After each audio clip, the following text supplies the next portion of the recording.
everyone, and welcome to the Red Bull Player One World Finals. I am Max Atlas Anderson, and once again, it is Alberto Crumbs Rengifo joining me. Sir, are you ready to get into the finals? Ready, because we have now advanced into the best of series. No longer is it best of one.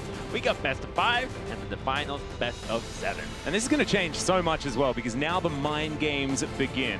We started with 27 players, and now we're down to just 4 to find out who that #1 player is, with that free trip to Vegas to go and check out All-Stars, as well as that wonderful trophy with the cool key on it and stuff like that. One of the coolest trophies I've seen, actually. It is, actually. I wonder what door it opens, but more importantly, what strategies are these players going to bust out, because they were playing very safe.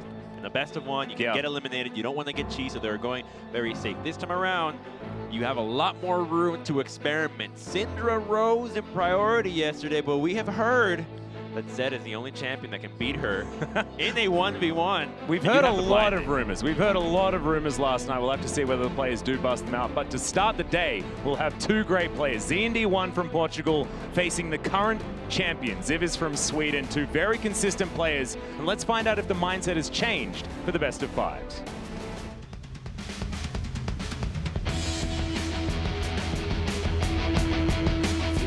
Really good. Like, the thing I looked forward to the most this tournament was to play the best of 5s and best of 7s. I think the best of 1 format is kind of boring, so I'm really happy that I get to play the best of 5s now. And I think like the guys I feared the most, I've beaten now, so that also feels like a big relief.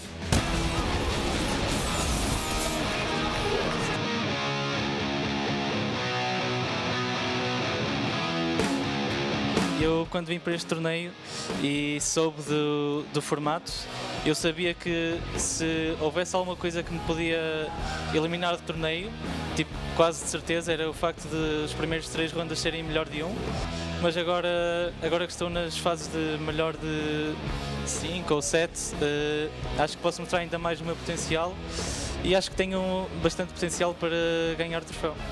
When coming into it, I didn't think he would be like one of the big threats, actually, but I played a bit versus him today when we scrimmed, and during his games he has been looking really good also, so it's going to be a good match, I think.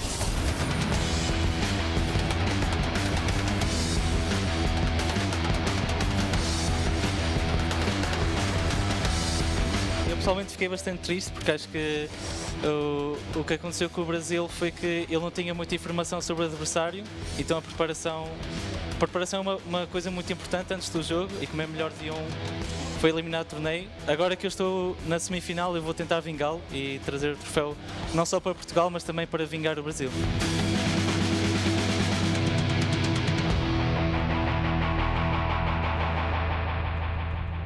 Really excited to see how this match is going to go. Zivis played incredibly well, really taking names on his way towards these finals here today. And ZND1 really coming out surprising. I couldn't believe it, actually, because he was the first player that I spoke to when I landed. I got off the plane, got off the shuttle at the hotel. He was standing outside, and I was just having a chat.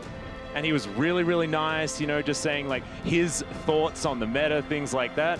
And as it turns out, he had the right read, because here he is in the semifinals. You got to think for finding greatness in these players. Well, apparently, and he now has more reasons to want to advance in this tournament, trying to avenge Brazil, his fallen brethren. He was the one that busted out Syndra in the beginning of the tournament. Syndra main, took the mirror matchup, been taking a lot of names playing that pick, and I highly doubt that it's going to be allowed for him to have it again, because Zivis clearly respects the pick, as we have seen it progressively get more banned. And also, the thing that's really interesting about this player, as well as the ND1, is that he's the only player so far in the semifinals that has played only the control mages. It's 2 Syndra games and then that 1 Orianna game to get him here in that 3rd match that he had. Whereas Zivis, he played the Lucian to start things off, then went to the Azir, and then played off again in that Rumble matchup as the Syndra. I assume expecting the Syndra mirror because she was so popular yesterday. But it does show that Zivis does have the breadth of champion pool in order to bring bring this one home. I think he has to be the favorite here, but ZND1 only had to show 2 champions and 1 playstyle. So if he has other things up his sleeve, it's going to be very hard for Zivis to have scouted it. That's true. And in game 1, just like in a team best of 5, you want to put most of your experimentation out there. You want to just try out, oh, if I beat them with this cheese pick, I might be able to draw more bans down the tournament and then put my opponent in a position where he has to ban things that he was not expecting to and throw him off his game. So this first game should be very telling for how these two are going to approach pick and ban. And also, talking about approaching this game as well, we need to talk about our learnings from yesterday. Yes. We need to talk about how the meta has evolved. And of course, there were so many qualifiers, so many players had so many different ideas on how this game was going to go. Some bad ideas. Yeah, exactly. So we came into yesterday thinking that, you know, Grasp of the Undying and all of these 80 carries running around was going to be a good idea. Not so much. Only on Senna was it able to actually win any games. Caitlyn was supposed to be this monster that was going to dominate everything, and I still think she's strong, but she didn't win yesterday whatsoever. Not one game. Yeah. She was owned by everything. And it seems like the Caitlyn and all these carries have been phased out by the Sorcerer Tree mages. Oh, yeah. Being able to maximize the value that you're getting out of your runes seems to be the first step in deciding what you're going to be playing in a best of 1, because you need to truly have as much of an advantage as possible, and that's where it all begins. Making sure that every single rune gives you value versus things like the Precision Tree, the Resolve Tree, and the Domination Tree that just don't provide you that much. Those are great runes in the 5v5, but in this isolated environment, it's not the way to go. Yeah, it feels like Sorcery is absolutely king. Resolve does have a few things that you can utilize there to help with sustain in that lane as well. And Inspiration has some interesting options. And I absolutely love this because I've had a conversation with a couple of the players here in the semifinals, and it's split over whether you go Resolve secondary or Inspiration secondary. Exactly. I think Time Warp Tonic, I mean, there's a lot of people that really do rate that. The extra movement speed with the potions running is something that's very valuable and often overlooked, as well as Biscuits being this really polarizing rune, right? I was talking to Ziviz earlier on, and he's like, garbage. It's just garbage. And then I was talking to Jumong, or of course Cake, as you guys may know him at home, and he says Biscuits are fantastic. And of course, with the fact that Biscuits run out at, I believe, around the 10-15 minute mark, you know, you don't get any more of them, the game is well and truly over then. So generally, you get a lot of the value from those Biscuits pretty early on. And those runes is what has been allowing the playstyle for a lot of these players to develop, which has seemed to be get a small advantage through CS and then keep that lead built as defensively as possible so that you force your opponent to try to all in you, and then you have the defensive tools to survive. We've seen Mercury Treads rushes. We've seen Warden's Mail on viruses. We've seen Bramble Best Heimerdinger. All these strategies truly are working, and it feels really bad if you fall behind in CS. So last hitting is incredibly important here. Yeah, all of that pressure that you get, I actually find it's like really interesting thinking about the psychological game that you're playing in these 1v1s, and that is only increased now that we move into the best of series, because not only will that psychological game be in-game, but also in all the subsequent drafts, one after the other, trying to work out what is the best ban strategy, and should you make sure that you move your opponent off the champion they just played, or counter it with a different option, knowing that they're likely to go back to something, you know, if it ain't broke, don't fix it, you know? Is that going to be the mentality? So a lot of mind games, a lot of games of chicken, because just to remind you guys, when you lock in your champion, your opponent can't see it, and you can't see anything until you get into that loading screen, so no adaptation as far as the runes that you're choosing. You need to choose very sort of broad strokes as far as your runes. But what you can't see in the mind game department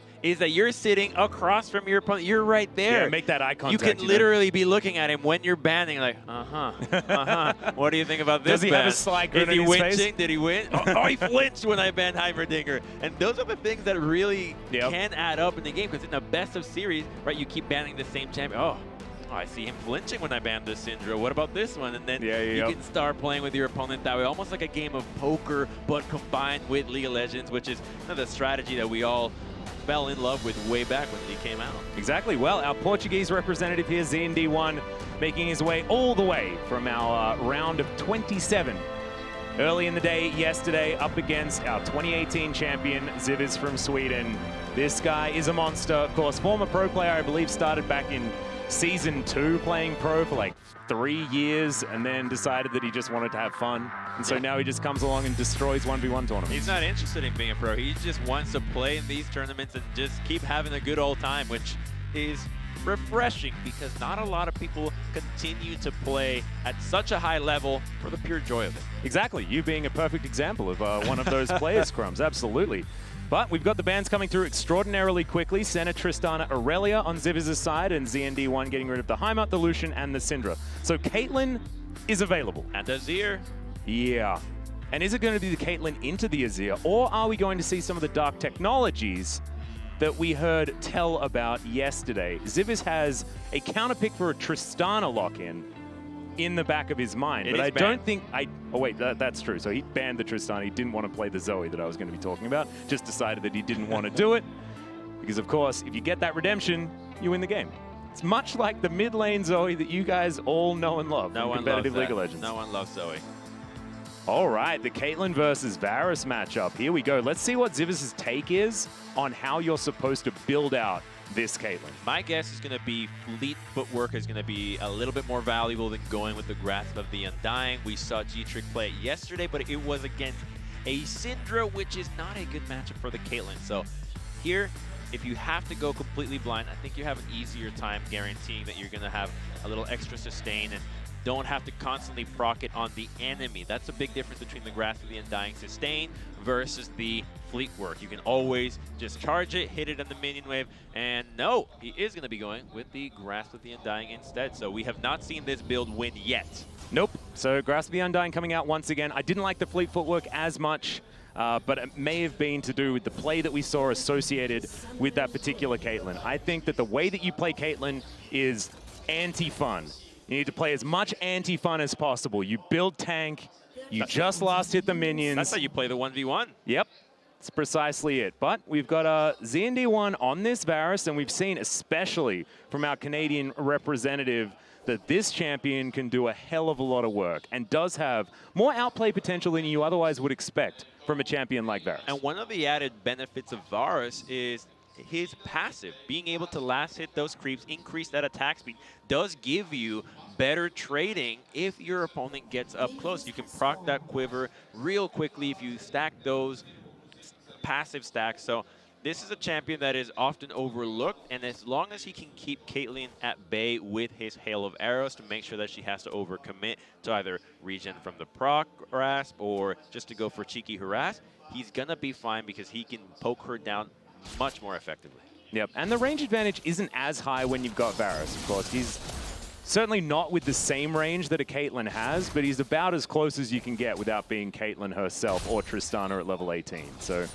let's see whether Ziviz can demonstrate how to exactly play this Caitlyn in the oppressive way that we thought that she was going to be able to be navigated yesterday and just straight up didn't at all in any way. You can already see what he's doing differently. Charge the stacks and then move for harass when you have that headshot. So you can have that extra trade. You can trade a little auto back for the crit on your side. So I like what he's doing. See, every time he's got that headshot, threatens the Varus. Also, makes sure that he hits every single last hit, because if you're playing the Caitlyn, the way that you're going to do it is war of attrition. You're going to try and poke your opponent down. Theoretically, you should have the sustain advantage, although, as you can see, ZND1 has gone for the biscuits as well as the corrupting potion, so is going to have a fair bit of that health and mana in his back pocket, as well as the biscuits for a little bit more on top of that. And so far, the CS is very even, but Ziviz, as long as he hits every single one of them and keeps controlling this wave, should be able to win that war of attrition in the end, even though he's not going to do it right away. So far, Varus has been last hitting pretty well under the turret, not falling too far behind. If you were to catch every CS here, he'd only be down by 1, so he's only going to miss 2. Yeah, missed a couple though, but every CS you miss is that little bit of extra pressure. We mentioned it earlier on. You can see ZND actually going very aggressively here onto Ziviz. If a piercing arrow is going to land onto the Caitlyn here, it is a fair bit of damage, but the Blighted Quiver stacks will wear off. So not going to be able to manage it there. And look at this. This is what we were talking about yesterday. Those hail of arrows really being what support Misfortune was. You know, you just throw down the make it rain and make the entire enemy bottom lane really upset. And you stop the entire regen pattern from the Caitlyn, which is kind of what she really wants to get ahead from that range, and now she's going to have to rely completely on Doran's shield regeneration as well as Veracity and dying, whereas Varus still has one more biscuit, so he's going to be having a good old time here. Let's see if he can stop this recall. Well, don't know whether he's going to. Doesn't have a lot of mana, so Piercing Arrow not necessarily going to be the thing, but you can see ZND holding this wave. Ziv is forced to stick around. Otherwise, he would have just had so many of these minions frozen under this turret, and would have lost so much with the wave staying in such a good position for ZND. I love it, despite the teleport being a thing. Confident mind games out of him. Just standing there saying, all right, I'll let you recall. And this is a conversation that we actually had yesterday. Not a lot of the players were utilizing lane manipulation and working around the creep waves in order to win the game for themselves. It's been a lot of this, I just want to kill my opponent, I want to outplay you in a 1v1. It isn't about that, actually. I know it says 1v1 tournament, but a lot of it is about how well you're able to navigate these creep waves, last hitting, playing around your opponent, and forcing them into bad situations. And Zivers has been fantastic at it. He's been the guy that's won almost every single game with 100 minions under his belt. And it's cool that that's the evolution, because often we're wondering what the value of winning and being good at a 1v1 is when you were to apply it into a 5v5 scenario. And because we've gotten so far in this tournament, we've seen that minion waves, CSing, waves, back timings, those are fundamentals that are always going to be applicable to League of Legends. And so these guys are showing promise in that department that could transition into a promising career if they choose to go that direction. Yeah, that's a good point. ZND teleporting back, had an opportunity to hold onto that wave, but would have used a hell of a lot of his health bar. So not going to be doing that. Now has a whole bunch of extra sustain. Double Dorans plus the rejuve bead means that his health bar will be much more comfortable. He is behind in CS now, so this is He's taking precision second. He's got overshield. Okay, well, he is behind in CS, Atlas, which is exactly how Civis has won every single game. He gets ahead in CS and then starts playing as safe as possible to maintain that lead. And now he gets 3 more here. It's small, but again, you don't need to win by 10 or 50. You just need to win by 1. Well, he's only... he's falling behind. Only 1 ahead as far as that wave is concerned, and Ziv is actually very lucky to grab that particular one. He's getting completely trolled by his own caster minions. Oh my goodness. That is extremely upsetting. He's missed so many. He's tilted. Yeah. Guaranteed tilted right now. I would be. That stings because he committed mana, used the 90 caliber net to get out to try to get in even another last hit, use potion, whereas he still has biscuit and 3 corrupting charges. This is actually huge for ZND because he was behind 5 minions. You saw those 5 heading towards the enemy turret while they were even on CS, right? So that was a 5 minion lead that Ziviz has, and now he's behind. And this is against a Varus, who does have more kill threat than a Caitlyn does.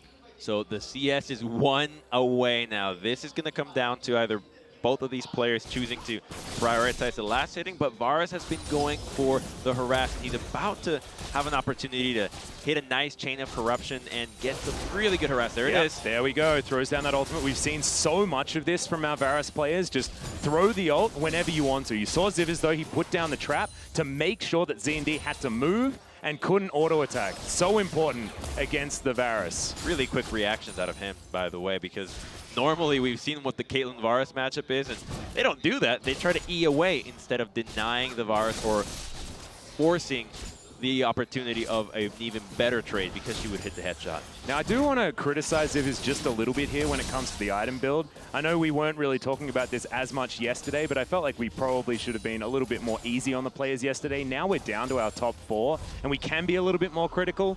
I think building damage after 2 Doran's blades is just a waste of money.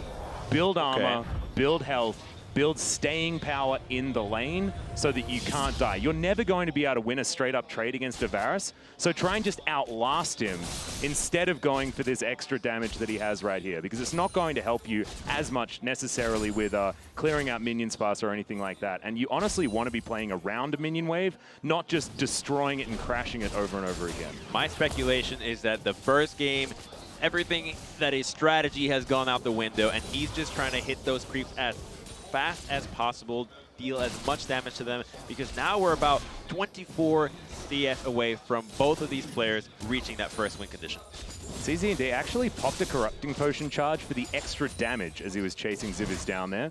Interesting choice, but I actually think that it's good for the Varus to have that sort of mindset, because theoretically, you should have Ziviz in a more comfortable position when it comes to just killing those creeps and getting that win. As Ziviz now in a lot of trouble up against the wall. If this Blighted Quiver goes off, it's going to be a lot of damage, but Ziviz going to have to go back home by the looks of things. Ace in the hole, going to even out that health bar just a bit. But as these piercing arrows are hitting from range, it's getting more and more dangerous for Ziviz to stick around. He still has his W. Yeah, there's a Chains of Corruption. We're going to land the hail of arrows here as Z&D. Can he get under the turret? No! Oh my goodness, the barrier timing was beautiful. You can see Z&D still has his and nails the snipe. First blood going to the Portuguese representative. So well played by Z&D, busting out the Varus blind into what was initially the most powerful champion in the tournament, in the Caitlyn, clearly showing that he has an answer to it, and I believe that this is the dethroning of Caitlyn. Yep. Varus seems to be the way to go, the best blind. Not only can it work against mages, but against the Kate. Also, the debut game of a 80 carry coming out from Z&D1 as well, and he looked fantastic on that pickup as well. So showing that he definitely does have a lot of other, weapons in his arsenal, one could say. We do have a replay though. Let's check this one out, how the extra pressure from the Varus was able to take down Ziviz here. I like that he moved away, got off the ace in the hole, but Varus is just always going to have more kill threat. The Chains of Corruption are so powerful here. You see that Caitlyn, she is going to have to time her barrier, but he's so patient. He knows that Caitlyn is going to play this way. This is exactly how everybody has been playing around the barrier in the tournament. Just wait it out. Don't try to stack the damage. And if you're patient enough and you hold on to that Blighted Quiver, extra damage, you guarantee that snipe. Yeah, absolutely fantastic stuff. Also had his barrier at the end there as well, so much extra safety. Oh man, how are we going to change this one up though moving forward? Is it going to be a Caitlyn ban to make sure that no one has to deal with it? Or is it just going to be left up once again, and our Portuguese player ZND1, is he just going to say, well, you can pick it whatever you want, I'll just pick something else into it? Because Caitlyn just has not looked that strong. Here's where the mind games get crazy, because you know that Varus is going to be going up in priority, but then we haven't seen him really lose. Varus, I believe, is undefeated. And yeah, actually, I believe you're right. Usually, you would want, he did lose to the Heimerdinger, but that was a bit of a, that was not the best Varus play that we have seen in the tournament. And also, Heimerdinger is pretty anti-fun as well. Yes, so that was the Bramble Vest Heimerdinger, if I'm not mistaken. That was quite the show. Yeah. Irelia into Varus, perhaps? A blind Irelia from these players? Are they that flexible to go AD, mages, and bruisers? Well, I mean, neither of these players have demonstrated that yet, but I have a feeling Ziviz is prepared to bring out almost anything at this point in time. I know he does favor mage play more than anything else, but this guy has a really wide champion pool, and ZND is proving that he does as well. So allow the mind games to commence, Crumbs, is what I'm thinking. He already tried to put some mind games on me when he was telling me, oh, 3-0, my match 3-0. Well, that ain't happening. Yeah, already. Maybe it's a 3-0, it's just going the other direction. Ooh. Maybe he was betting against himself. I'm not entirely sure. Yeah, don't know. Well, maybe this was the warm-up game for our Swedish champion from 2018. Maybe he's going to be able to come back in game number 2. It's a flexibility that we get from the best of 5 series, though, where you can try to go and say, I'm going to pick Caitlyn because I think she's just the strongest champion going into the tournament. Yep. All right, clearly that's not the play. Let's go ahead and try something else. However, he was ahead in CS, and it was that big minion wave that crashed that he missed everything where he lost that lead. So he had a winning position with this champion, but got pressured out of last hitting effectively. Yeah, I actually think that that moment underneath the turret was so huge when he missed all of that farm. Oh man, we could feel it. We could feel how frustrated he was, because that whole lead that he built up just out the window in a second, purely because the turret trolled him. His own minions were wrecking him as well. So not exactly what you want to see. Is the Heimerdinger is going to be banned once again. Last time around, just to remind you guys, I know it was only a few minutes ago, but the bans for Z&D were Heimer, Lucian, and Syndra. And the bans for Ziviz were Senna, Tristana, and Aurelia. This time around, The Tristana has been left up and the Varus has been banned. Caitlyn taken off the board as well. So Tristana is available. And Syndra is too. ZND has not passed up on an opportunity to take Syndra if it was not banned. I think Zivis is playing to that. He knows he will take it or has taken it every single time. But what do you even pick against it? We know that Zed could be the play. But if you blind Zed and you're not going up against a Syndra, it's gonna be disaster. And also, he's played the Syndra as well. Is he going to opt into the mirror matchup? And it looks like the answer is going to be yes.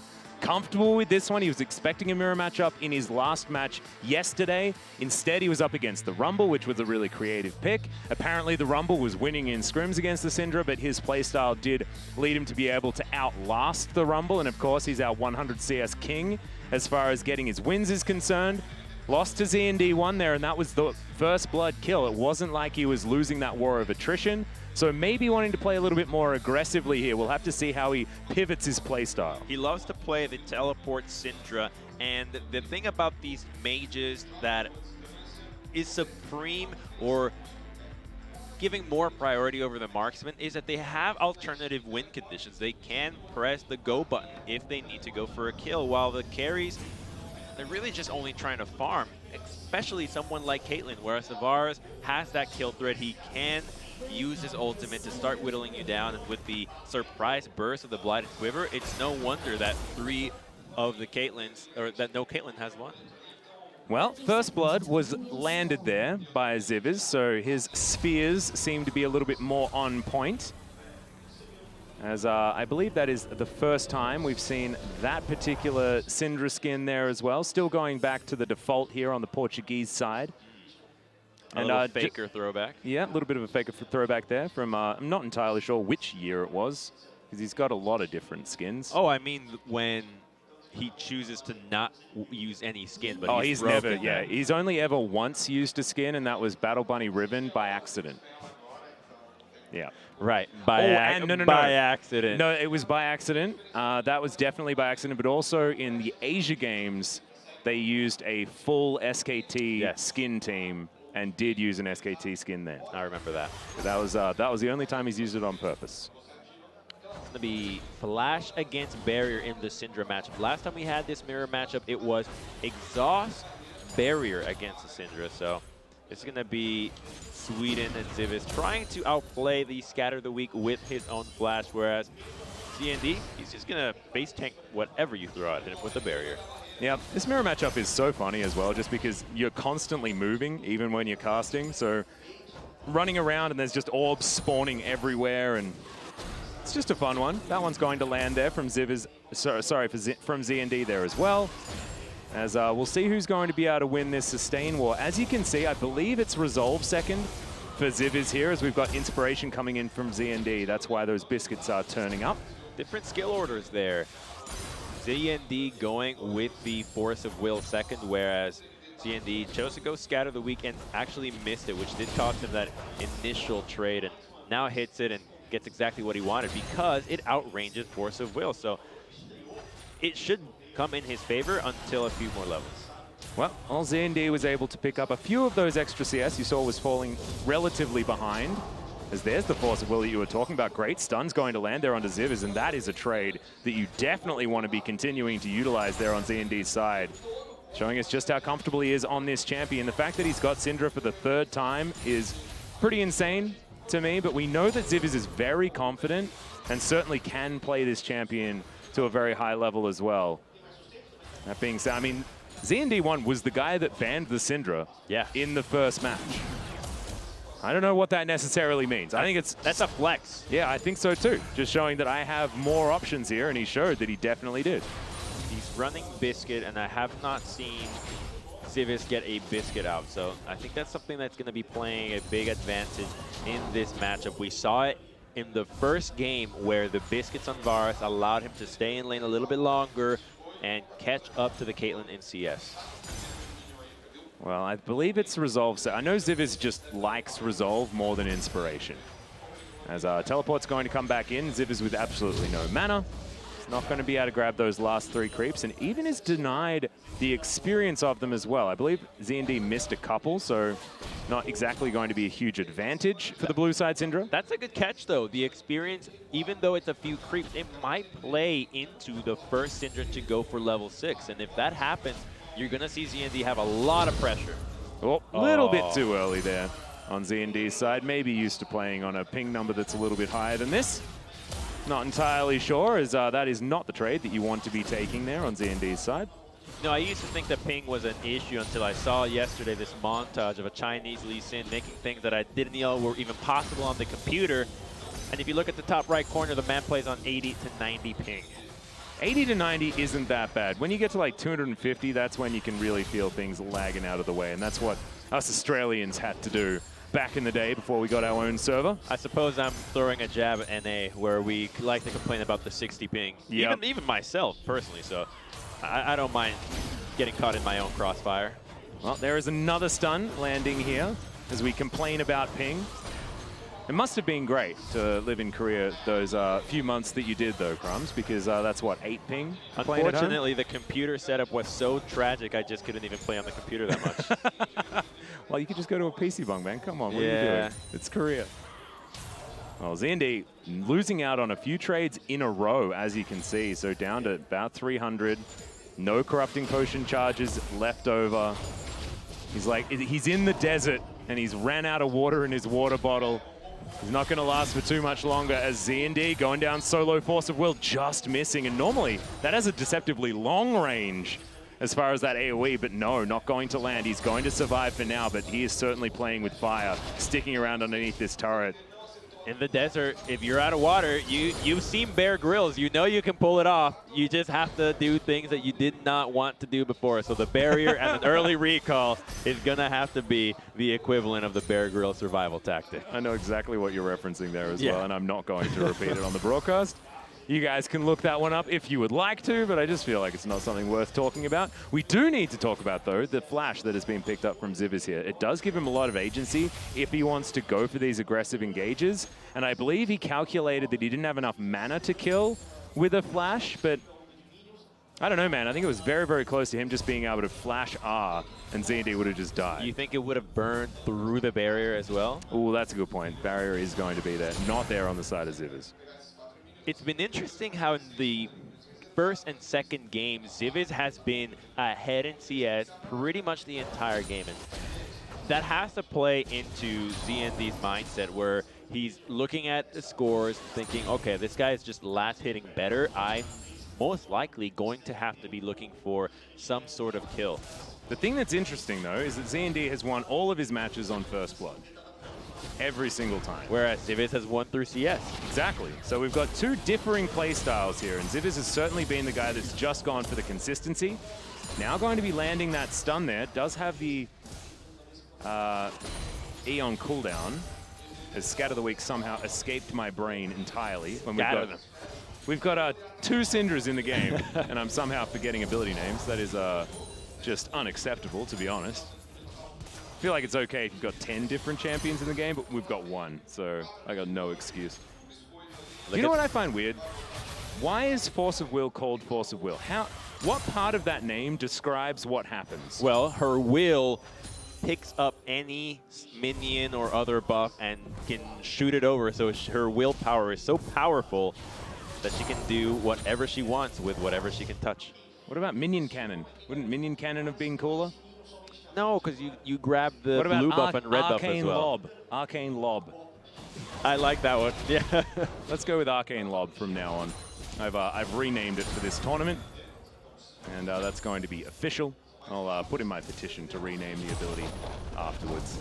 As Zivers turns back up to this lane, but he's behind in farm now. Has a basically full minion wave to deal with here, as if he moves too far forward, ZND might actually find it here. The stun does come down, but they have to hold on to ultimates, as that stun was so close to missing. They're not going to. ZND still going to win out on that trade. I liked the sitting behind the corner. Such a funny trade pattern. Whatever you can do to me, I can do to you. And they just keep throwing it back at each other because they know the cooldowns are down and they're not in kill threat range. Well, there's the Scat of the Week. ZND needs to land his if he wants to even out this trade. Exactly what you're talking about. It's who's going to miss one of their key abilities, and as soon as that does go down, you're going to see full-on aggression. This is getting tense, man. You can feel it in the air.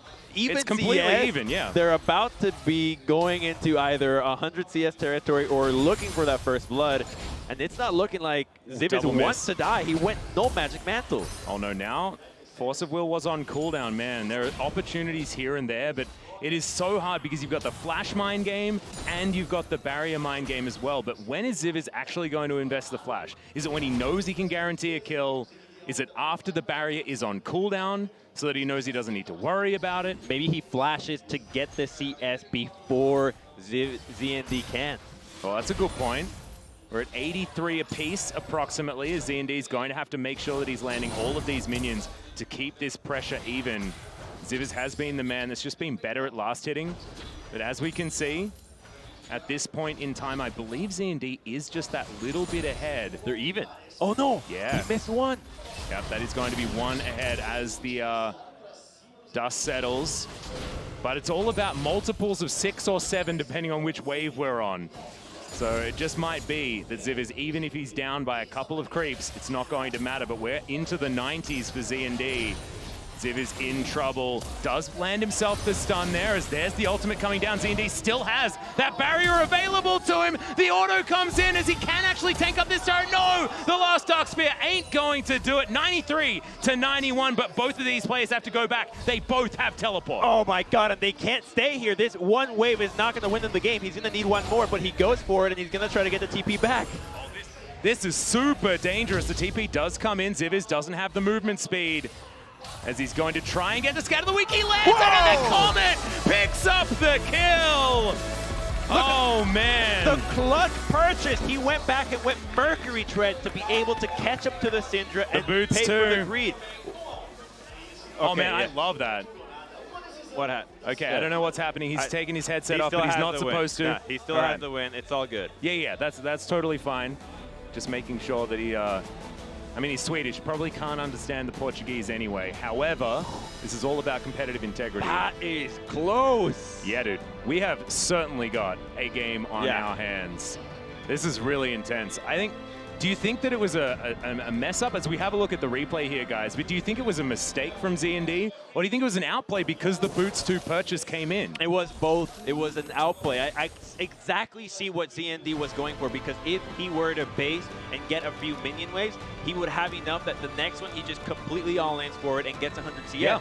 Because Zivis would not have been able to clear the wave and also get the CS faster. This is where the trade started really going crazy. Let's see if ZND could have done anything differently. So I think the big difference was he did not commit as quickly as he could have to the auto attacks, not thinking about the barrier, not noticing that he was so close to actually getting that first blood, because that was his chance. Yep, that was the one moment, but man, it was so incredibly close. That last Dark Sphere, maybe he could have casted it a little bit further away, but there are so many. Hindsight is 20/20, man, as we have a look at the last moments. Comet for the kill. Again.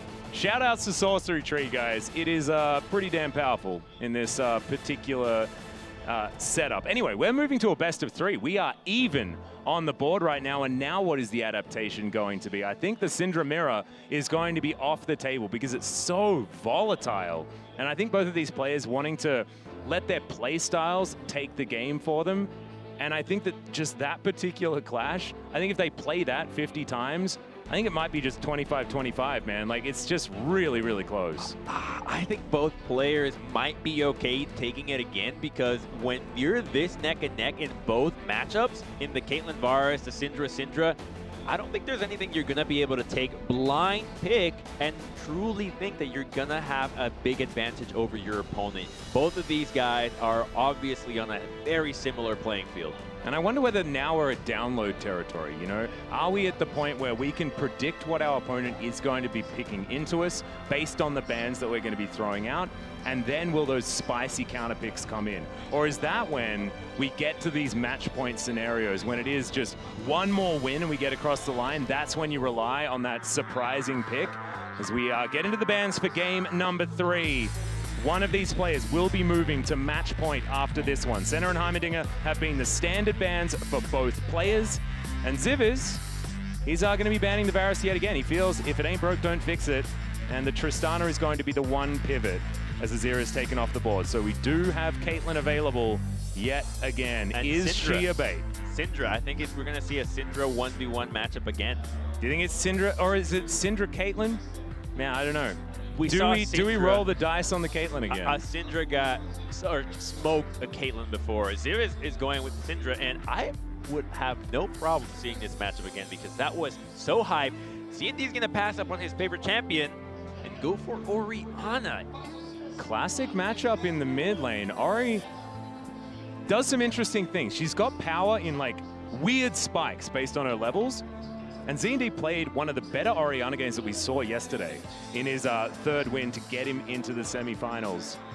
So I'm excited, I'm interested, but I like that it's not a mirror matchup. I like it so much more if we've got differences in champions and different timings and things like that in order to take advantage of your opponent. But Syndra is just so strong in these 1v1s that you have to assume that Z&D knew that this was going to be coming. I think so, because he assumed, we both correctly assumed that in the second match it was likely to be Syndra v Syndra. It went so well for both that picking it again is no surprise.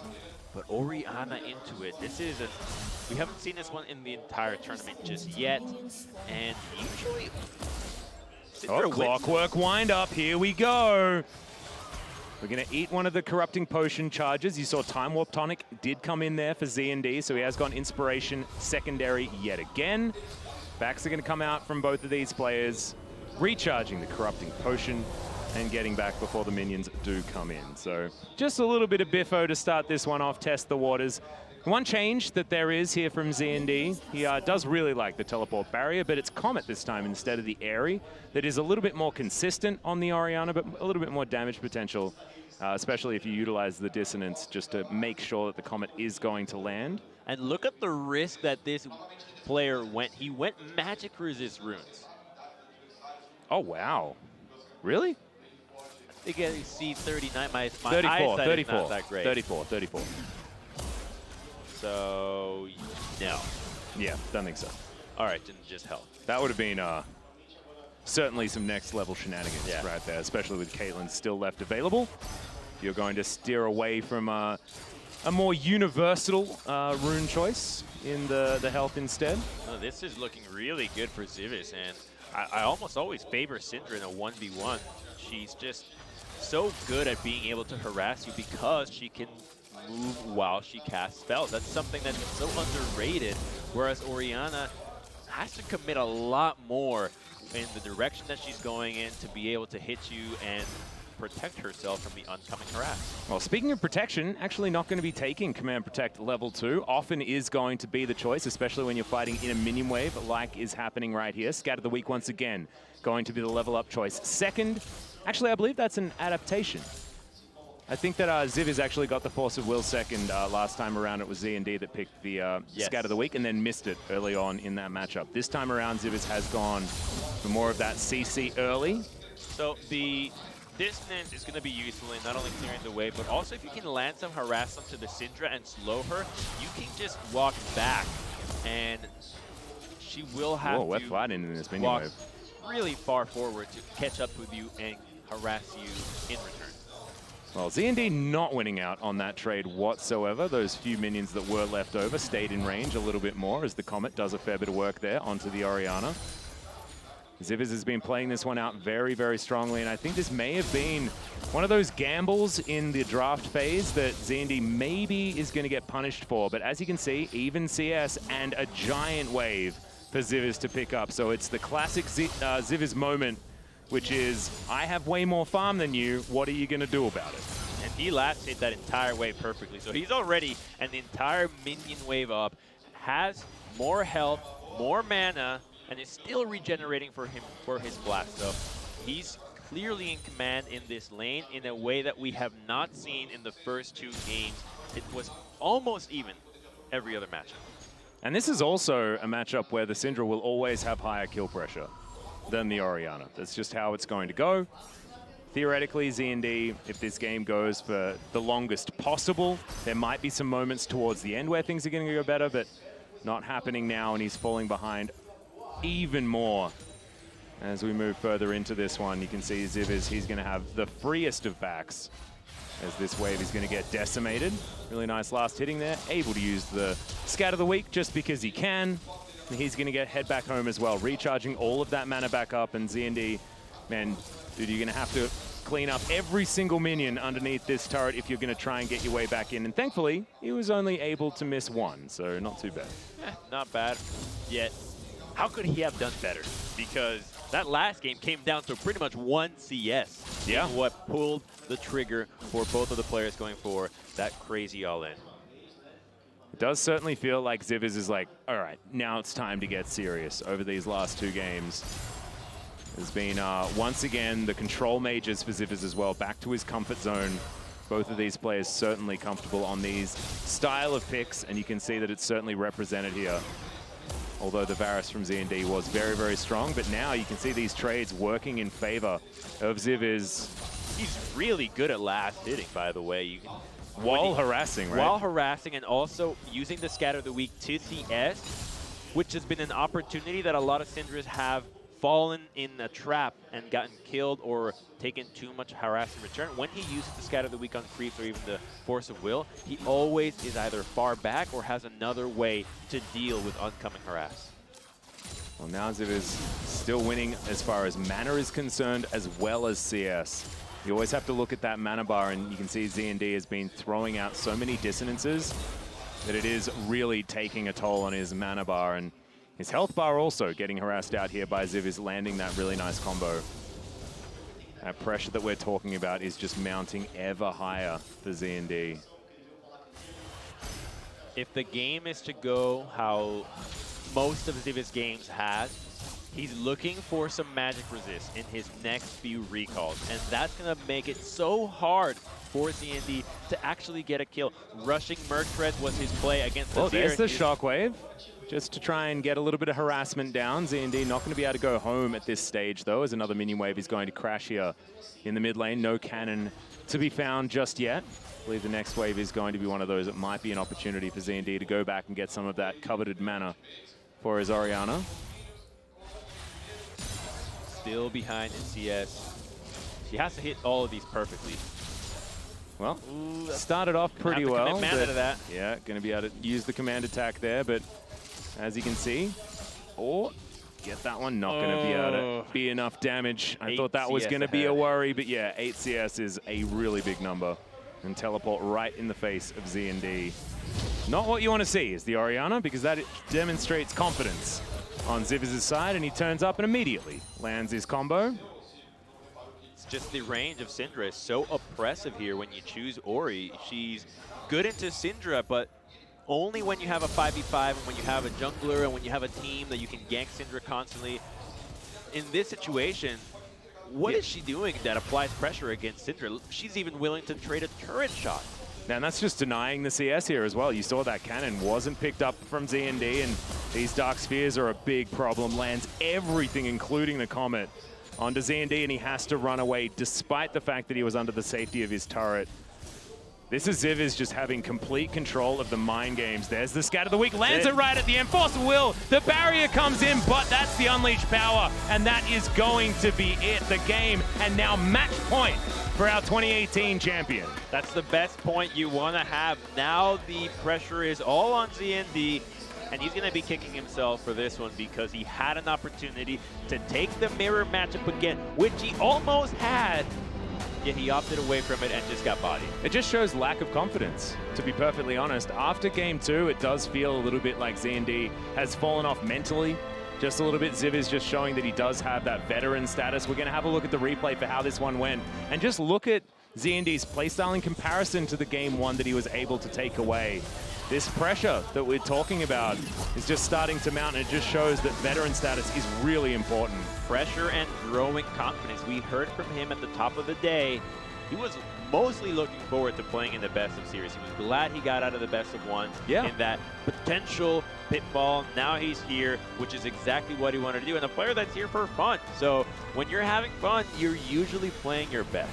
Yeah, and also he's having fun, but very serious about it as well. This guy's thought about 1v1s a heck of a lot. I mean, we had, what was it, like a 40-minute bus ride where this guy was just like constant facts about what he wants to do in these situations and things like that. This guy is certainly a master of this particular style of League of Legends. And it demonstrated in 2018, and it looks like nothing has changed. That one blip in the Caitlyn versus Varus matchup, but Caitlyn is apparently a trap. So I guess we'll give it to him. What a surprise. The one that lays the trap ends up falling for it. I see what you did there. See that? Yeah. And Zivis, it's funny because they were asking, what do you think about these matchups? Like, you have thought more about this than we have for our entire lives. You know best how to play these 1v1s. And man, he's really showing it, willing to run the salty run back of the Syndra.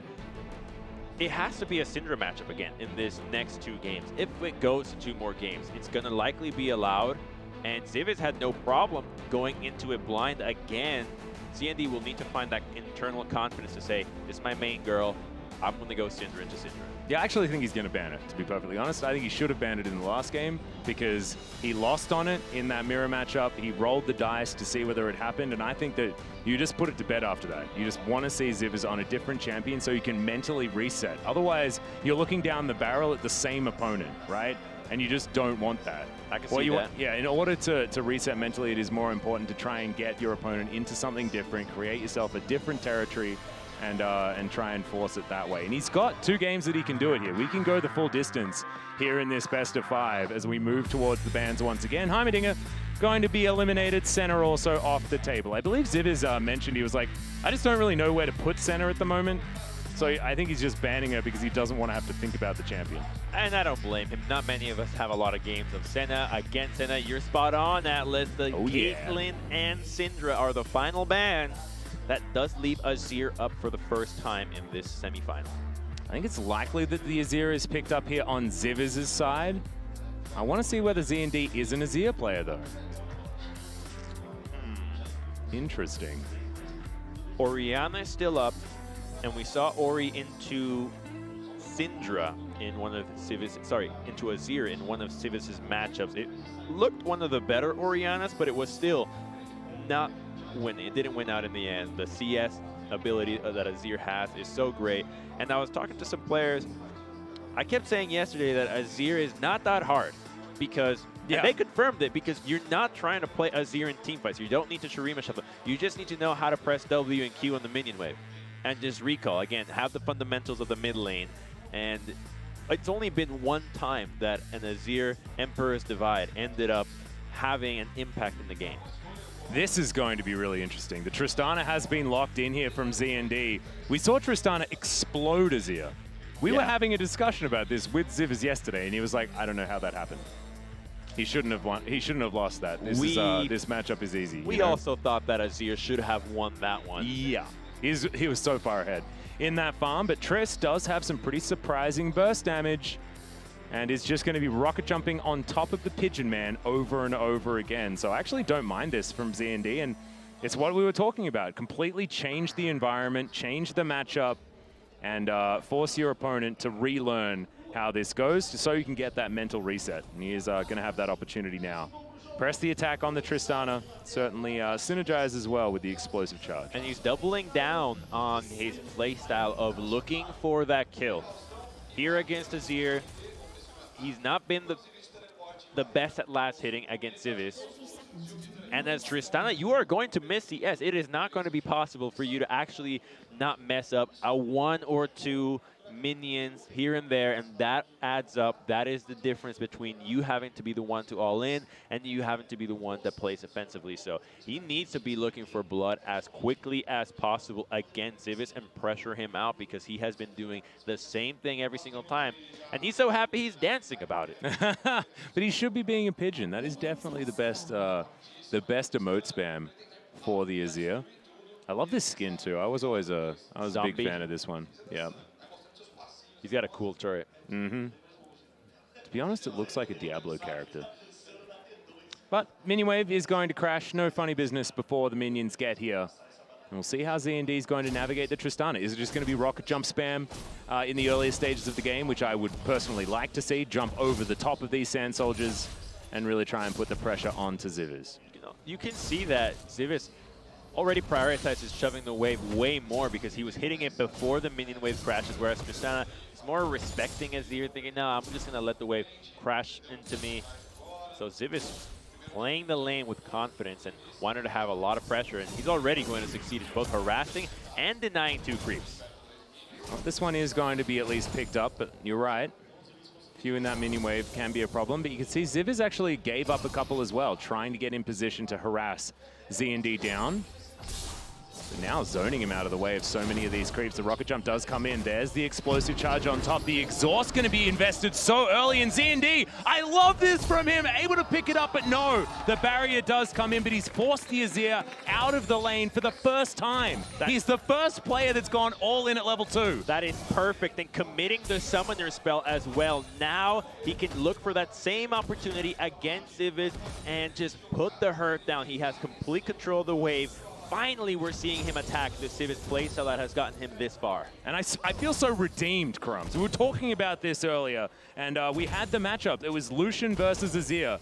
And I was talking about the Lucian should be able to just dominate this one, but didn't go aggressive in the early levels where Azir is so vulnerable. And now we see just how valuable that can be. Zivis has eaten through all of his corrupting potion charges, and with no barrier, can certainly be dangerous if ZND decides to do it again once this wave resets. Now, if you want to get next level, I think that was an opportunity where ZND could have even gotten a kill if he committed another rocket jump onto the Azir, timed it with the barrier, and used his own to take the turret shot. It's an all-in, it's a 100% play where if you win, you get the second match. If you don't, you're out of the tournament. But your life is already on the line. Well, there's the shuffle to get Zivis out of the way. Explosive charge just going to be one charge and not going to be doing too much damage there, but if you've got the shifting sands, it is going to be an answer to the endless rocket jumps here from ZND. Not entirely sure how those cooldowns line up between the rocket jump and the shifting sands. I have a feeling that they're pretty similar. ZND gonna jump on top of him there, but no, he doesn't actually have the E. Huge explosive charge damage, dives on top, and that is the aggressive play that we wanted to see. ZND evening it out. We go to match point. We're going all the way in our first semifinal. That was awesome. He saw the opportunity. Look at that cheeky grin. Look at that cheeky grin. Oh, he knows what he just did. That was sick. Knowing that the rocket jump reset and he had the barrier, even if he wouldn't be able to get the auto attack. Let's take a look at how ZND took us to the final game of this best of 5. I love this. This is my favorite moment in the entire game. Probably in the entire 1v1 series so far, just because it is learning from the experiences of yesterday. Ah, my bad. He did not reset the rocket jump on that first one. It was only on this one where he actually secured it. Yeah, able to get the pop on the explosive charge. There we go, and that's all she wrote. Look at that, standing there and just taking those turret shots because he knew he had the win. And ZND continuing to just win the games based on first blood. And I think that if you're going to embrace that playstyle, don't let the CS get under your skin. Just understand that you're going for your engagement windows, use that extra pressure to potentially get advantages, but don't look at that CS number and constantly feel the added pressure, because that's not going to help you out. And it's not how you win this game. You should be a coach, man. You should be telling these guys, this is not your strength. Forget about winning this way. You're playing into Zivis's hands, and that's going to add such a layer of depth to the picks and bans, where now I think Zivis just has to say, just ban anything that can all in me. And on the flip side, ZND has to ban anything that can hard farm. Well, I mean, there are only a few champions that Zivis has sort of demonstrated he's very comfortable hard farming on. I think the Syndra has proven to be more of a power pick for Zivis than it was for ZND. Despite ZND playing it more yesterday, this certainly feels like the wheelhouse for Zivis. So I think that you do need to try and get yourself another option as far as the Tristana is concerned, and maybe it's time for Zivis to pull out that the cheesy Zoe that he was mentioning yesterday. Blinding that here would definitely be a high risk, high reward, but we're already on the last game of the tournament. And it's also so suspicious if you leave the Tristana up. He banned it in the first game, right? He does respect the pick, and if he left it up now, it would certainly be telling ZND to pick it. That would be how it would be going. Yeah. And if ZND doesn't read that, if ZND is just confident in his own mind and isn't thinking about what Zivis is trying to go for, then maybe he will fall into that trap. down that rabbit hole. It's not where you want to be going. Is the Varus and Senna once again going to be banned away here on Ziviz's side? I think the Varus is a great ban, and the Lucian and the Heimerdinger also going to continue being the bans. But Ziv is not really mixing it up as the Caitlyn once again off the board. Syndra off the board here as well, and we are going to have a run back if we want one. Where does Ziviz go? Azir versus Tristan. I think ZND would likely go for the Triss again. This seems like the time to go with the pick that gave you that big cheeky smile, gives you the confidence. Ziviz will lock in the Azir. ZND still thinking about his. Oh man, it's the salty run back. We're doing it. We are doing Azir versus Tristana once again. We've switched sides of the map. Is that going to be enough to change the outcome of this game? Ziviz is going to have more understanding of how ZND is going to be playing this matchup, and so could possibly use that to his advantage. And I want to see Ziviz go back to his same style as he employed in the Rumble matchup on the Syndra, you know? Understand that this is a champion that you can pick into the Syndra, but play your Syndra better, right? And in this case, it's play your Azir a little bit further back, just try and win out in these minion waves and get past level 6 to where you have yourself the opportunity and the abilities in order to disengage from the Tristana. I'll be specific with the adaptation that you're saying, playing far back. What I want to see him do, prioritize crashing the minion wave as we saw before, but don't look for harassment of the tower. Because that is the opportunity that Triss was using to jump in, exhaust him early, and then in the second all-in to get the double Goomba stomp on you, because she needs that distance to be able to go for that kill. There was a slight misplay, though, that cost him that death in that last because he knew that he was in Goomba Stomp range, but just did not have the mana for the Shifting Sands. Yeah, he even pressed the W, but couldn't actually follow after it. So a little bit unfortunate there for Ziviz, but now he's just happily moving back to the same matchup again, and he's planning to not make the same mistakes twice over. As okay, rocket jump at level 1. Bone plating helping out there a little bit for Ziviz, but press the attack is going to answer that damage much better. And look at that, ZND waiting so long, and that means that the minion wave is going to turn up.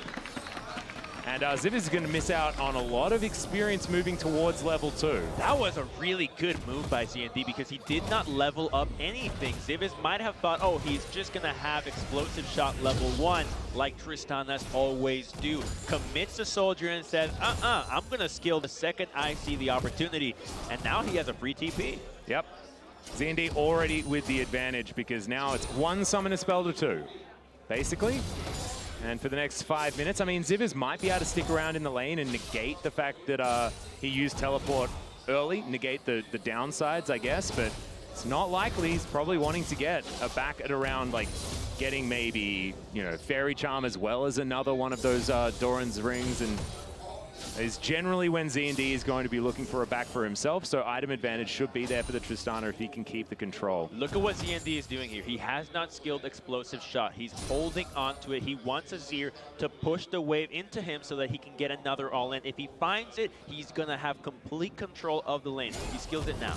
Yep, and this is actually the old Tristana tactic when you needed to freeze waves, especially back in the lane swap meta. Yeah. If Tristana was going to be picked, you'd hold on to your points and put them into explosive shot once the laning phase was over, so you could deny as much CS from the opposing top laner while that was happening. I mean, this is going back a very, very long way. That explosive charge is going to do a lot of work there. Bone plating, of course, wearing off, which is certainly unfortunate. Bone plating, I mean, we were talking about the relevance of that particular rune earlier on, Crumbs, and we thought that maybe it'd be a relatively iffy one anyway, but especially in this matchup where it's delayed damage from the Tristana that can be the problem. And the Biscuit difference is really helping ZND out because now he had lost that potion initially, but the extra sustain that he has, if he were to use his Biscuit, will keep him in the lane and allows him to not only keep even in CS, but have dominant lane pressure. Well, goes back, gets himself a Doran's Blade and that Rejuve beat that he's popularized for himself so far. Will mean that he'll miss out on a creep or 2. No cannon in this wave, as you can see. So unless he can, might just throw out a rocket jump in order to get to at least experience range of this minion wave. Down by 5. And will turn up to pick up at least a few of these. But Tristana Tristana problems underneath this turret, as you can see, able to knock them both out. Nailed it. 26 to 28 as the new fresh minion wave is going to crash, but Ziviz, he backed on a cannon wave, so he's not going to miss out on too many of these as ZND is trying to hold the wave right here. And he's got a fresh cloth armor to prepare for the oncoming all-in that ZND is looking for. This is already doubling down on the CS strategy, so it's gonna come down to ZND staying super relevant in the CS department. He has in most of the matchups, but I have to imagine that as Tristana, the explosive shot is going to hurt him and he's not gonna be able to get every single creep. Well, ZND having to walk through the Sand Soldiers is bad news here. You can see a lot of free damage as he walks around that wall there. Just to let you guys know, it is that brush in the river. You're not allowed to walk past it if you continue the line of the brush, right? So if you get towards that brush, if you're in the pathway on the bottom side of the map or the top side of the map, that is where you're allowed to stand. Seeing ZND just wandering over, getting himself out of sight, keeping Ziviz guessing. ZND's happy trading health for mana slowly because of that reju bead and the commitment to the blast as well. Well, Rocket Jump is very aggressive. Shifting Sands going to get Ziviz out of the way.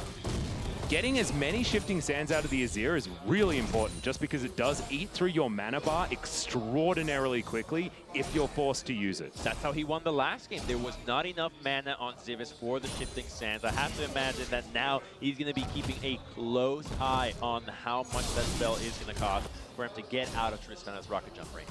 Well, now it's that harassment window that we were talking about, just getting the WQ auto onto the Trist, and if he takes a couple more of those, that will be ZND pushed out of this lane. Oh, so many creeps on such low health. This is looking brilliant for the explosive charge, but actually can't get in range. He's really respecting the Conquering Sands right now, and you can see there's a reason for that. Wanders on over, but misses out on so many creeps. The all-in potential of Tristana is now such a different ball game. You have to consider as the result of it. What? Can he get him underneath the turret? He is booped back, and the turret shots are going to do it. The outplay of the Emperor's Divide. Oh no! Our 2018 champion has been eliminated by ZND1 from Portugal. Wow. Oh my goodness, in Game 5 as well, it came all the way down to the final moments. He ran it back.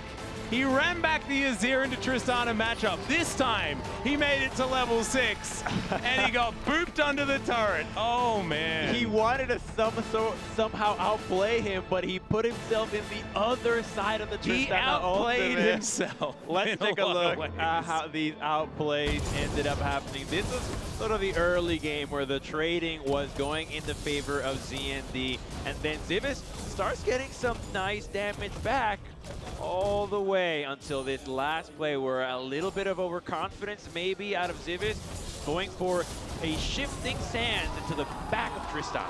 Yeah, I mean, I feel like the Shifting Sands might have been to the wrong soldier or something like that. I don't know, but you never want to be going further underneath your enemy turret as the Azir. Maybe, I don't know. I think that has to have been a mistake. Oh, dear. Because you know exactly what the Tristana is going for, right? You can just ult her during the rocket jump, and you never have to worry about that. Yeah. You ult her back, that game is won. Oh, Tristana man, he may have cannot actually kill you anymore. Tristana has no more kill threat because of the cloth armor. That was a win in the making for Ziviz, but a incorrect Shifting Sands flips the It might have been around. an E instead of an R. He may have pressed E instead of R. That might have been the mistake. Oh man, it just shows that the nerves can affect the champions as well, Crumbs. Oh man, I was feeling it in that game because the player cam reactions that we have were telling us such a story. The lack of confidence in ZND at one point, the Tristana to bring it back, and then not even the play cams, it was his disaster. play style in those couple of games that he lost. And then ZND flipping the mental like a switch. So beautifully done. Also, I'm so glad he listened to me, you know, like changes up the champion matchup and then plays the game towards his win condition that he's demonstrated, which is, I'm going to kill my opponent. I don't care about the CS. I'm going to stay relevant in experience. I'm going to get to my item timings that I want to get, chooses to go back, and then it's all about the biffo. And utilized it so damn well. Wow, that is preparing us for a crazy finals already, because I think most players, myself included, felt like the returning champion was gonna have an advantage here just because we had not seen that difficult of opponents against ZND. And he was the one that was eliminating some of the more talented players as well. But ladies and gentlemen, with the first spot in the finals already locked, it is up to Jumong from Canada and Prototype from Ireland to battle for the chance to become the 1v1 champion, and they are both very confident.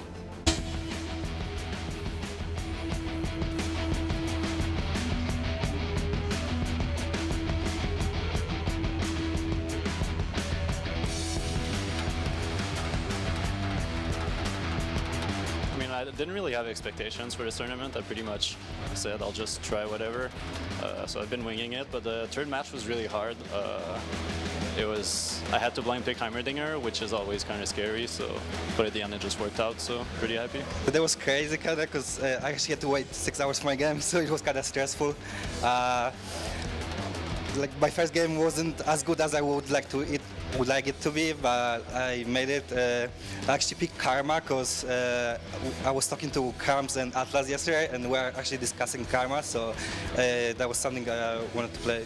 I have no clue, to be honest. I didn't really scout, so there might be good players, or I don't know. I have really no clue, but hopefully I do good. I don't really have expectations, So I think I have a good chance taking the trophy. I think pretty much everyone is playing kind of the same thing, so unless there's some new cheese pick that comes, I think it's just going to stay the same.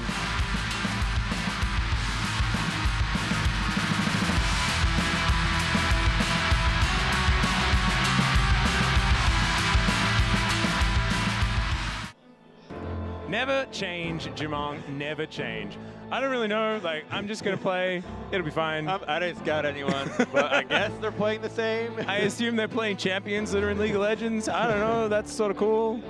And then Prototype say he's picking Karma because he talked to us about Karma. And actually, to be honest, I remember the conversation and I was like, it's anti-fun, that's how you win. Yeah. That's not what I wanted him to do, you know? Oh no, what a disaster. However, he won, so at least proving our advice correct. And he's the Just only don't player. watch that game. Don't watch it. Well, he's the only one in the semifinals that got a bye. Everybody else played every other game, got to go through 3 BO1s, and now he has not only the least amount of scouting in his hand, the most unique champion pool, and nobody knows what to expect out of him. Yeah, and also he played that Aurelia matchup into the Cassiopeia as well, which on paper looks like a really rough one. I think there were some misplays on the Cassiopeia's side. It feels like Prototype may have had the easier run to get here, which is sort of a double-edged sword, right? Because on the one hand, you could expect him to be one of the weaker players. On the other hand, he's a dark horse because you don't know what to expect, because maybe he just wasn't pushed hard enough, didn't need to demonstrate too many of the big plays because he was able to land the right Mantrid Q to get a turret shot to hit a Victor, and also was able to outplay a Miasma that never really came against the Cassiopeia. So who knows what we're going to expect. Listen, all I know is he's giving us some of the most entertaining games, and that's what we're here for, to get entertained with some really good 1v1s. For better or for worse, Crumbs, for better or for worse. So we need to talk about this. I mean, we've got a couple of minutes now. We're a little bit flexible on time when we move into this second matchup. What do you think sort of the adaptation these players are going to have if you're going to look at the last best of 5? What are our learnings going to be? Are we just going to not see Caitlyn bans? What do you think? I think Caitlyn will still remain banned because when she has lost, she just hasn't been... She's been really good, but always a little bit of a misplay around her, right? The minion wave crashing was a big difference, but the issue is that she does not give you the option for going for an all-in kill. So what I think is going to happen is we're going to see champions that can both farm and go for a kill, worst case scenario. So Vara's priority, huge. The Tristana priority, huge. Heimerdinger as well, he has that kill threat. And same thing with the Syndra. I think those 4 are really the best champions right now in this tournament 1v1. And for this next matchup, I think Jumong will likely just ban the Aurelia because it's so different. Nobody else is playing it. And you just don't want to risk 1 or 2 losses to something that you have not prepared against. But what am I saying? He hasn't looked at anything. He hasn't scouted anyone. Yeah, he doesn't care. But also, one thing that I do want to point out is that this guy was, as you mentioned yesterday, but you guys at home may not have necessarily been watching, Jumong is an 80 carry player. He's a Jinx one-trick in history. You know, he's been playing for an extremely long time, but this guy loves Caitlyn. Loves playing Caitlyn on the bottom side of the map, always has. This guy's played professionally. I think that if he does get his hands on the Caitlyn, which he hasn't had so far this tournament, I believe actually beat a Caitlyn in his first matchup in order to get himself into the next round. It's going to be a very different experience, I think. I think that in our last match, it was mid laner versus mid laner as far as the styles of both of the players. And now we're going to have that 80 carry player that is well in tune with getting that harass in between every single auto attack on a minion. You're grabbing the extra free damage against your opponent as well. I think it's going to be different coming out of Jumong here in these matches. As well as the wave control. As an AD, you often, if you played that long, you were in the lane swap meta. You were in a lot of the metas where ADs were in solo lanes for a lot of the time. And so you understand how to push an advantage that way, how to get better recall timings, whereas that was not something we really saw out of Prototype. He was behind in the Karma lane, and against the Cassiopeia matchup, he was just going for kills constantly. So a very different playstyle, reminiscent of the first semifinals where you had somebody prioritizing kills versus somebody that was a bit better at last hitting. Yeah, exactly right. I actually really liked sort of the dichotomy of the playstyles coming out in our first matchup. This one is going to be one player that we know a fair bit about after seeing 3 matches, and another player that we know practically nothing about after his 2 completely wild matches that he was able to win. Yet they've both only shown 2 champions. Yeah. Varus Timer and Karma and Irelia, except one of them, no one's banning Karma or playing it except Prototype. Yep. And Irelia was banned only against a player from Georgia and a few others that and Illy was actually really good qualifiers. at the Irelia as well. I believe winning the Yasuo matchup. Illy. That was actually Varus against Yasuo was the one that won. It was Jumong that played that one. Ah, right, okay. I think, did we see 2 Yasuos yesterday? I don't know. There were a lot of games yesterday, just to 26. remind you guys. Yeah. It was, there was certainly a lot of League of Legends that was going down. 27 players, and now we've only got 4. Actually, we've only got 3. Ziv is already on his way back to Sweden. No, he's not. We've got an after party. It's going to be totally fine. He's still going to be sticking around, and we can hang out with him afterwards, but not going to be competing for that grand final position. Which is just so weird to think about. He was visibly upset with not only the first loss where he lost to the Tristana, and then the second one where that fatal misplay, shifting sands behind the Tristana in what could have been the win for him right there. Fat fingering an E button. Fat fingering an E button. You know who wouldn't do that? Aphelios. He has no option of fat fingering an E button. It just doesn't exist. But these players certainly do, as we check out our next combatants in our final semi-final. One of these players will be advancing to go up against ZND1 for that title, for the trip to Vegas to check out All-Star, all expenses paid, and that beautiful key trophy, and the title of 2019 Red Bull Player One champion. This is the real 1v1 tournament, guys, and it starts now for our second semi-final. Prototype versus Jumong. The Varus going to be banned straight out the gate, and the Pantheon taken away from Prototype there from Jumong. Let's see if an Irelia ban is dropped by Jumong. Yet not going to risk going up against a melee. Looks like he has done some sort of scouting against Prototype, and we're going to have to see Jumong perhaps blinding the Heimerdinger as well. He said he didn't feel comfortable doing it the first time around, but he sure looked good at it.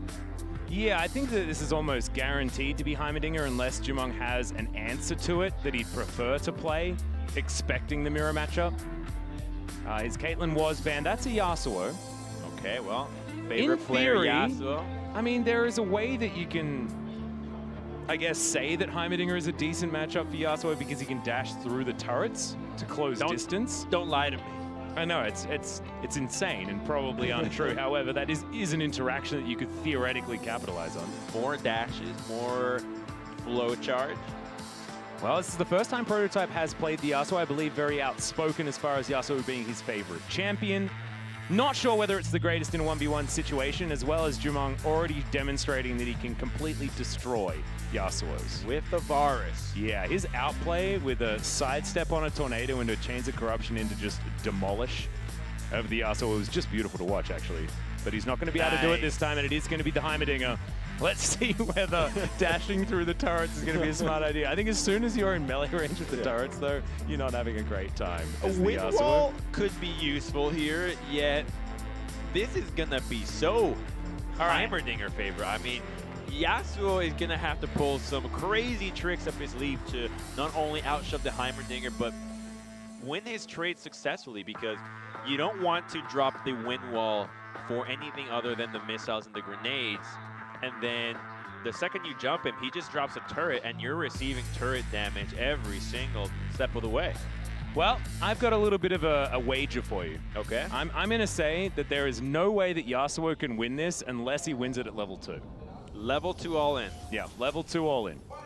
That's where my good money's on. And he's taken the level 2 all-in summoner spells.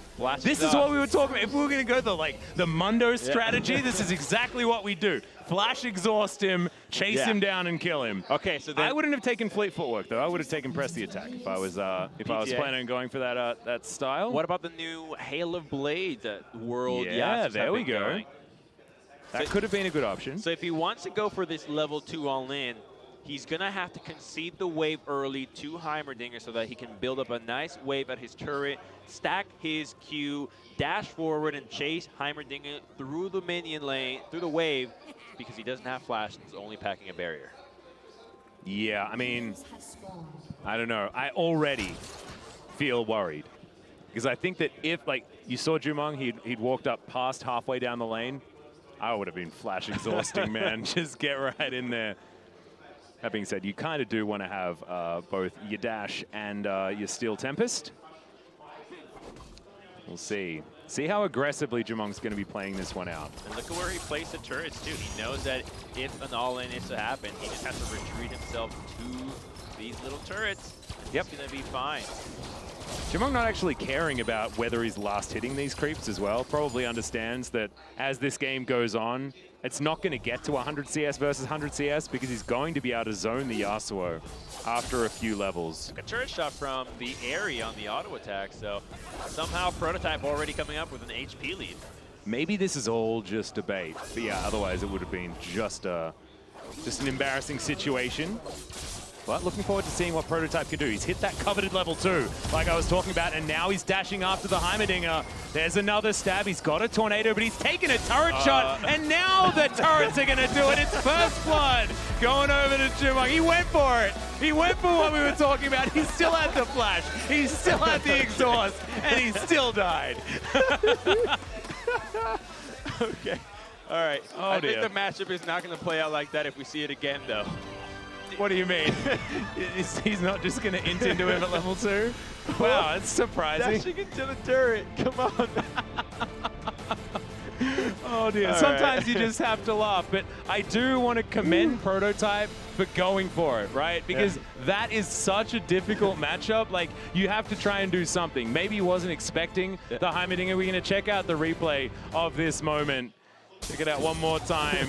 As look, he did have him relatively low. But, oh, the turrets, man. The dash and then dashing back into the turret. The pesky turret. This is why we have a best of series, all right? You can get these out of the way. You can get these fumbles. All right, it's okay. Yep, that's true. Yeah. And I mean, actually, no, we can't use that as an example because Z&D won the first game in the last semifinal. So far, you win the first game, you win the semifinal. We have a sample size of 1 for that particular statistic. The exact kind of statistics that I love, to be perfectly honest. We'll see whether the Heimerdinger makes his way onto the ban list, though, because I have a feeling that is going to be the latest addition to Prototype's removal. Okay, so you ban the Varus, you ban the Heimer, and still, we haven't seen anything else from Jumong. He's gotten away with playing the least amount of champions for anybody in the semifinals right now, which is a really big advantage because I guarantee you he's got more up his sleeve. No one's been forcing his hand. Yep, and I think that it's a really good strategy to have because every time you pick a new champion, you reveal a new playstyle, right? You reveal so much more about how you're going to be playing the game, and yeah, certainly not a lot of scouting potential here on Prototype's side. Prototype has played 3 unique champions so far, and he's had some very unique games so far as well. I'm still laughing inside. Oh dear. Maybe he goes for maybe he just bans the Heimerdinger and just locks Yasuo again. Maybe we see that. That could be an opportunity because Yasuo players are Yasuo players, right? And we didn't see his full potential there as he decides to go in and pick up a courtesy turret shot before making his way out into the death chamber. Okay, so the Yasuo can work. It's just that with the Heimer ban, you can definitely pick the Yasuo again. I'm not expecting Jumong to pick something that's going to do really well into a blind Yasuo again if the Heimer is to be taken out, and hopefully this game shows us that. Well, Pantheon and Syndra are going to be taken away, and Varus and Heimerdinger, both of the champions that Jumong played, have been banned. Brilliant. That is certainly the adaptation that we wanted to see. Senna off the board here on Jumong's side. And no, Tristana going to be taken off the board. So now we might be graced with our first Caitlyn victory. Oh, well, we'll take the gracing. And we'll have to see if it comes down to CSing or some sort of kill threat. But Caitlyn versus Caitlyn is not the most promising kill win condition. I think Prototype is going to pick something that can kill Caitlyn. Yeah, he does not strike me as somebody that would want to lock in the Caitlyn. If you got and his Aurelia is available. Yeah, oh, that would be sick. Actually, blinding the Aurelia. I mean, against Caitlyn, it's tough because she can dash out of you and drop the trap underneath, and then you're kind of in a pickle. Yeah, it depends on, I think that there's some skill ordering that you can capitalize on with Aurelia if you can get that flawless duet after getting a reset potentially, and that can lock the Caitlyn in place, and depending on trap cooldowns and, net cooldowns, that could be a thing, but see whether Jumong's going to be able to have that place the trap at your feet mentality. Prototype now just wondering whether or not he's going to opt into the mirror matchup. No, he's going to go for that Aurelia like we were talking about. Left available. Certainly a champion that he's been able to pick up a win on in the past, and did have some cool moves, you know, like he was able to dodge out, I believe attempt to dodge out of a poison and also to gap close with a Blade Surge and a minion wave onto a different creep to try and hold on to that reset, and was able to get the kill onto the Cassio that way. But it has been a lot of early all-ins on Prototype's side, apart from that one Karma game, which I guess we should apologize for. I don't know. He got a win out of it, so I refuse to apologize for that one. Maybe we should be apologizing to Greece. Umurtbro was the guy that he eliminated, so maybe that's where the apologies should go. Sorry, guys. Apologize for that as we get onto the Rift here for game number 2. Jumong from Canada up by 1. You may know him as X-Pecake, or just Cake, or a whole lot of other names. This guy's a bit of a jerk when it comes to names. He's a chameleon in the League of Legends landscape. Do you know what we should have learned? We should have learned what his ID was on WoW Classic. You know what we should have learned? Because that's what people probably know him as. His real name, and then just call him by that. Nah, that's boring. That's not what we want. I think his real name actually is Cake. That's what it is. That makes me sad. Well, that is going to... Ooh, Airy! Look at that! Insta-back. Look at that! So and this is what we were talking about! It. Oh my god. This is the runes for Caitlyn. I'm going to say that this is the guy that knows exactly what he's doing because he is the AD main. He's been playing Caitlyn for over 5 years, at least. Because I've seen him 5 years ago playing Caitlyn. Yeah. And it makes way more sense than the grasp and the fleet footwork, which we had chosen both as our favorite ones, but I think haphazardly. I wasn't fully committed. I was ready to give it up. If I was listening to the players. That's what I was doing. I was expecting them to know better, you know? But what we figured out is that if you pick sorcery primary tree, you're winning. Yeah.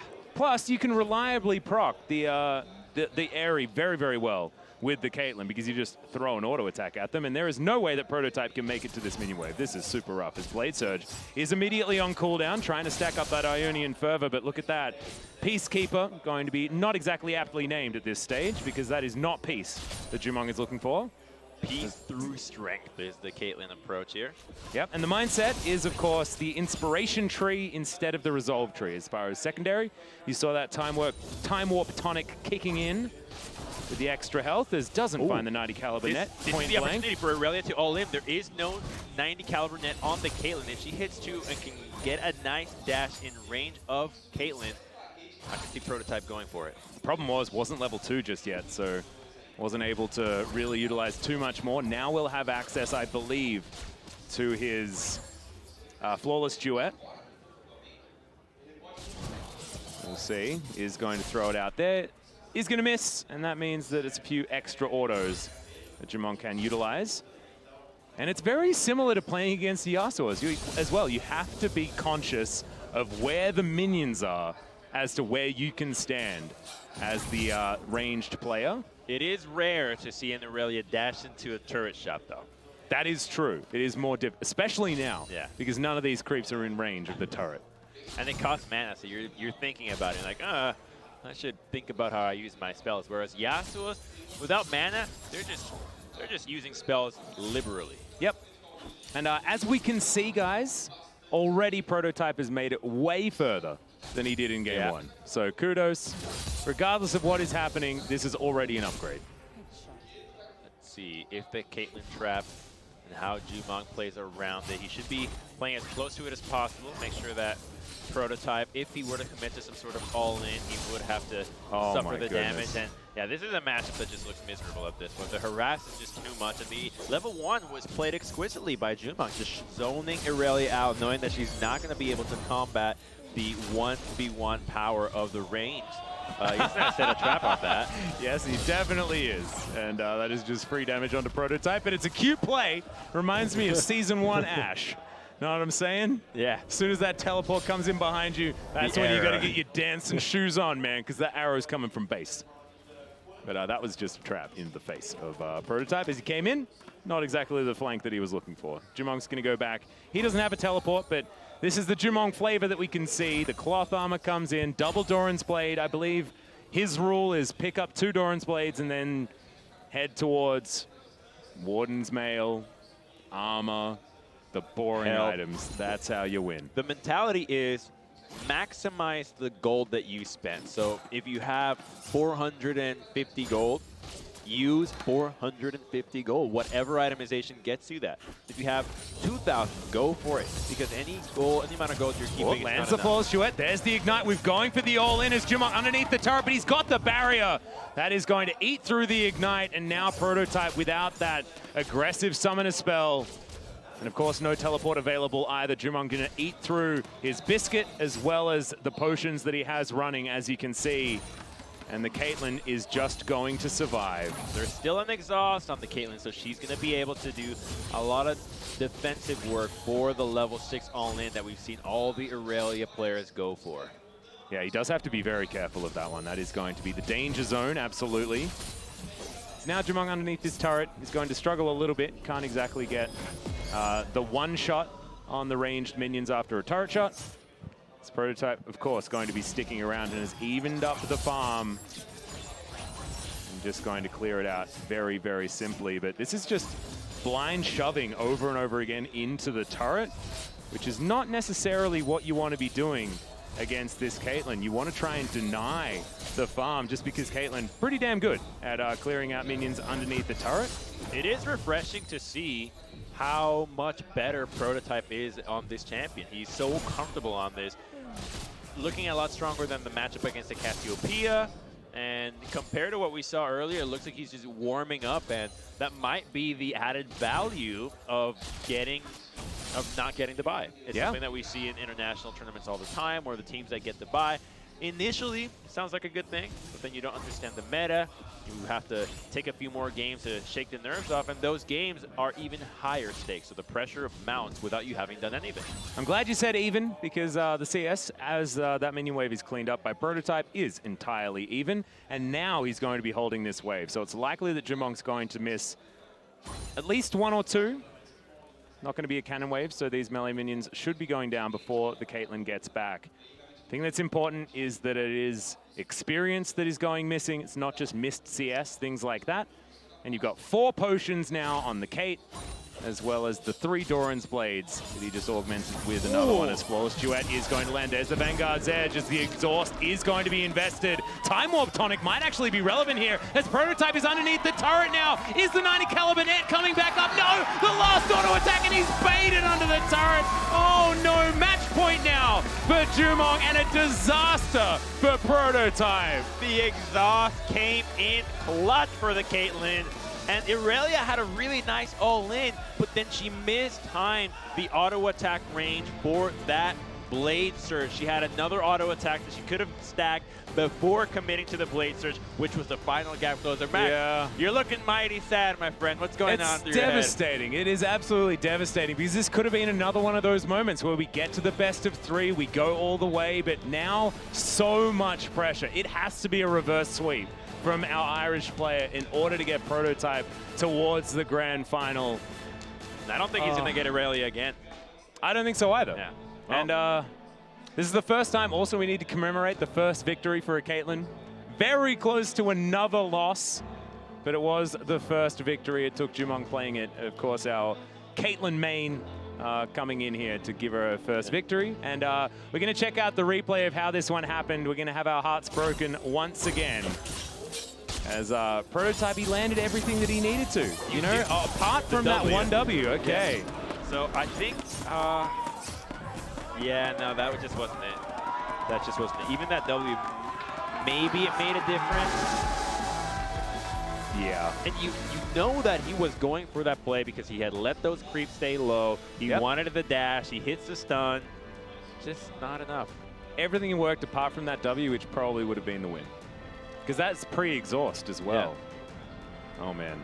There are so many things running through my mind, but there's probably more running through Prototype. So hopefully he can just shake it off, move into the next match, understand that I just got 3 games to go.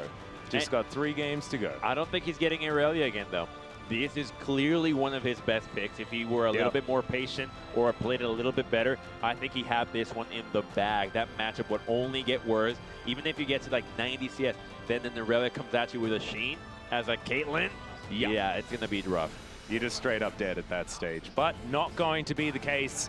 And now is it going to be a Caitlyn ban? Is it going to be an Aurelia ban? And now that's shifted up the entire ban phase. And one of the other champions is going to sneak through. Because it feels to me like Prototype basically has to ban Heimer, Varus, and Kate. Yeah. And if he doesn't do that, then... You got that right. Well, they've changed names as well, as you can see. So this is cool. I wonder which one's correct, whether it's the faces or the names as to who's banning what. Switched it back around again. Nicely done. But let's see what these first bans are going to be. Look, a lot of thinking for both of these players is Senna off the board on Prototype's side.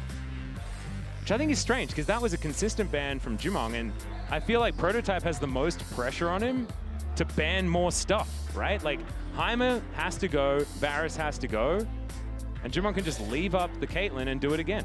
Maybe Prototype wants to do the Yasuo salty run back here. It is up. Don't think Jumong was going to ban it anyway, so Yasuo v Caitlyn, perhaps? Well, now you've got... Oh, this is the cool part, right? This is match point. Jumong not with as much pressure on him, absolutely. But now he's thinking, Aurelia has been banned. I've taken that one away. What is Prototype's next answer to Caitlyn? Because it's likely that he just plays the Kate again, although it wasn't necessarily a clean win for the Kate player. Aurelia, a tough matchup if she can actually get on top of you. But now with Aurelia not there, should it just be the Caitlyn run back? And then what is the answer? Or do you go for something that is going to counter the Caitlyn counter? Jumong is in a really good spot because he has only shown 3 champions and he's at a match point. So he can afford to take a loss here and commit to the same pick, which will put him in a strong position in the finals, having shown less champions than anybody else. Tristana is still an option, but if he commits to Caitlyn, I think you can play it safe. You know what Prototype's looking for, going for the kills constantly. It's a good avenue to take that CS win. Well, they're both taking a long time figuring out exactly what to lock in. Jumong wanting to make sure he gets out of this semi-final and into the final as quickly as possible. Is Prototype's taking our advice again and picked the Karma. Oh my goodness, I really hope that his Q accuracy is going to be a little bit more on point, as there's the Lucian. So we've mixed it up entirely for both of these guys. As Lucian comes in, we'll see whether it's going to be press the attack. And I think Jumong goes Lucian because he's anticipating Prototype to go some sort of melee champion. Maybe the Yasuo again, some sort of bruiser, even though there's not that many left. And against the Karma matchup, there is a world where Karma can obviously win this lane. Oh yeah. But there's also one where Lucian can just absolutely style on you. So much of it relies on your flare, on Karma. We've covered it in the first time we saw her. single damage, really. Your Tether is not a damaging spell, so you have to truly understand your opponent's cooldowns and whether you're going to use that Q on the minion wave or for harass. And I think it is going to come down to that tether as well, because you guarantee the extra damage on the Mantrid Q, which is where all of your damage is, like you were mentioning on the Karma. So Jamonk's going to have to be playing around his Relentless Pursuit cooldown, being able to break that chain. As it is going to be, once again, the barrier exhaust. He's thrown out the teleport almost entirely, and now knows that the level 1 of a Karma is probably better than most other champions, so he's just staying under his inner turret to make sure he doesn't take a stray Mantrid Q to the face. I want to see how much better has his Karma gotten, because Prototype looks like the kind of player that really warms up the more games he's got, and this is going to be the 4th game that he plays. Do you know what I really wanted to see? I wanted to see the adaptation of, like, I'm going to move into... No, 5th game, my bad. Yeah, yeah, yeah. I'm going to move into, like, Comet Varus and just build Doran's Rings and max Ardent Blaze. You know the scaling on Ardent Blaze is actually really hard? Comet Lucian. Yeah, Comet Lucian, yeah. My mate Rusty from back in OCE, big shout outs to him. He was the AP Lucian main. And it does just a lot of damage. You do need a few extra items though, so maybe not necessarily relevant in a 1v1, but that's a little bit of a tidbit for you. You can play it. The game will allow you to build the end. And in fact, I learned this from Papa Smithy Crumbs. You can play any champion AP. You just build Lich Bane and Nash's Tooth. Yeah. That way everyone has ratios, man. That's right. Easy peasy. And you can also get yourself reported. I will be one of those people. Hey, if you win the game, you're not going to get reported, all right? That's how that works. I wish there was some sort of soft report where I could say, this guy's fishy. I don't want him banned, but I want him looked into. And like that shouldn't have worked, but it did. But it wasn't because of him. Yeah. You know, like, I still don't trust it. I'm okay with him being in my games, but I need some background checks. Yeah, I want confirmation. I'm gonna skill up the Relentless Pursuit. Gets that minion wave underneath the turret. You can see slight advantage of 3 minions as he loves it on this. He's just keeping warm with that campfire. Is waiting for his opportunity to dash over that wall. Oh, that is one hell of a blind read coming out from Prototype. Still going to lose out on the trade, but it was cool. I mean, that's a cut the video type moment. It's like, yep, I guessed it. It almost looked like he thought he had tether and walked up with the shield. He did have the ward. He was only level 2. He did have the ward. Yeah, so he didn't see him, I think. I think he just suspected that he was going for it like he did in the matchup of Heimer against Lucian or Varus. Yes, one of those. Anyway, Prototype takes a bad trade back there, but you saw utilizing the mantra on the W in order to get all of that siphoned health back. And that's going to help his sustain, especially considering the lower range of this Lucian. You can see pressure is still going to be on Prototype though, because the farming has just been a little bit better here on Jamonk's side. As the mantra Q goes into the minion wave to try and deal with it. And now Jamonk's going for that all-in. Massive damage. The exhaust going to come in, and that's going to get the flash out from Prototype. The only pseudo-offensive ability that the Karma has. And now without flash, you know that Jumong is just going to shove the wave out as best he can and look for the next all-in, which is just going to be a Relentless Pursuit when the shield cooldown is down. Look for that, and then he'll get that nice extra harass. Also has to walk a long way back as well, because he has to respect the extra range of the Mantrid Q coming in from Prototype. So it's a long walk, and then he's going to have to walk all the way back there as well because of the lack of teleport. So he's taken the new and improved Doran Shield. Of course, not as great on a ranged champion, but still an upgrade to the Doran Shield. Came in patch, I believe, 9.22. Yep. Playing on 9.23 here right now, guys, which is, of course, the very beginnings. You can see those alcoves on the top and bottom lanes in the mini-map. So, of course, we are at the beginning of the preseason, but don't need to talk to you about which dragons are coming in or anything like that, because that is irrelevant to this 1v1 tournament. Which is a little bit sad, because all of the new buffs, I reckon, looks really cool. You like the Instagram filters on the map? Yeah, I really like the Instagram filters. Always been a fan. As Prototype trying to turn this one around, does get that tether, but you can see Jumong just standing his ground, clearing out these minions. But look at this, 26 to 29, and there are a lot of creeps making their way over towards Prototype. That's that TP advantage that the Karma has, and now he's legitimately in a pretty good position, I'd say, to continue getting ahead in this game. 2 CS is obviously not a lot, but we've seen in the first semifinals, it's enough to force your opponent to go into an unfavorable trade. So Prototype having at his hands a farm win condition potential, while Jumong will continue to look for that all-important all-in that it has been his main win condition. Yep, but he has been using his mana very liberally so far, so gonna have to be a little bit careful with that. We've got 3 extra minions, and that will mean only a 2 CS advantage if Jumong can farm perfectly. Prototype as well needs to make sure that he can keep up the pressure also. I just thought I'm going to feel super validated if he wins on this Karma, because we were the ones that suggested to players that, hey, this is a champion that's not bad in 1v1s. And only one took it up. And look at how far he's gone. Exactly. It could be a 100% win rate based on our suggestion, Crumbs. We have legitimized ourselves as analysts of the 1v1 variety. And that's what I need. I just need validation, Crumbs. I crave it at every moment. So thank goodness we're getting it here. It's the luck of the Irish. There's got to be an Irish vibe thing that I could say, but I just don't think that's relevant. And speaking of relevance, that is a culling right into the backside of Prototype. Really appreciate the thunder sticks timed with every single culling shot that lasts. Really adds the gravitas to the situation. I mean, we all felt it, right? There was just nowhere that Prototype could go with Inspire on cooldown. And this is getting worrisome, but maybe, you can just mantra up that W yet again, get some health back, and Jumong's running out of mana, but he's not running out of creep score.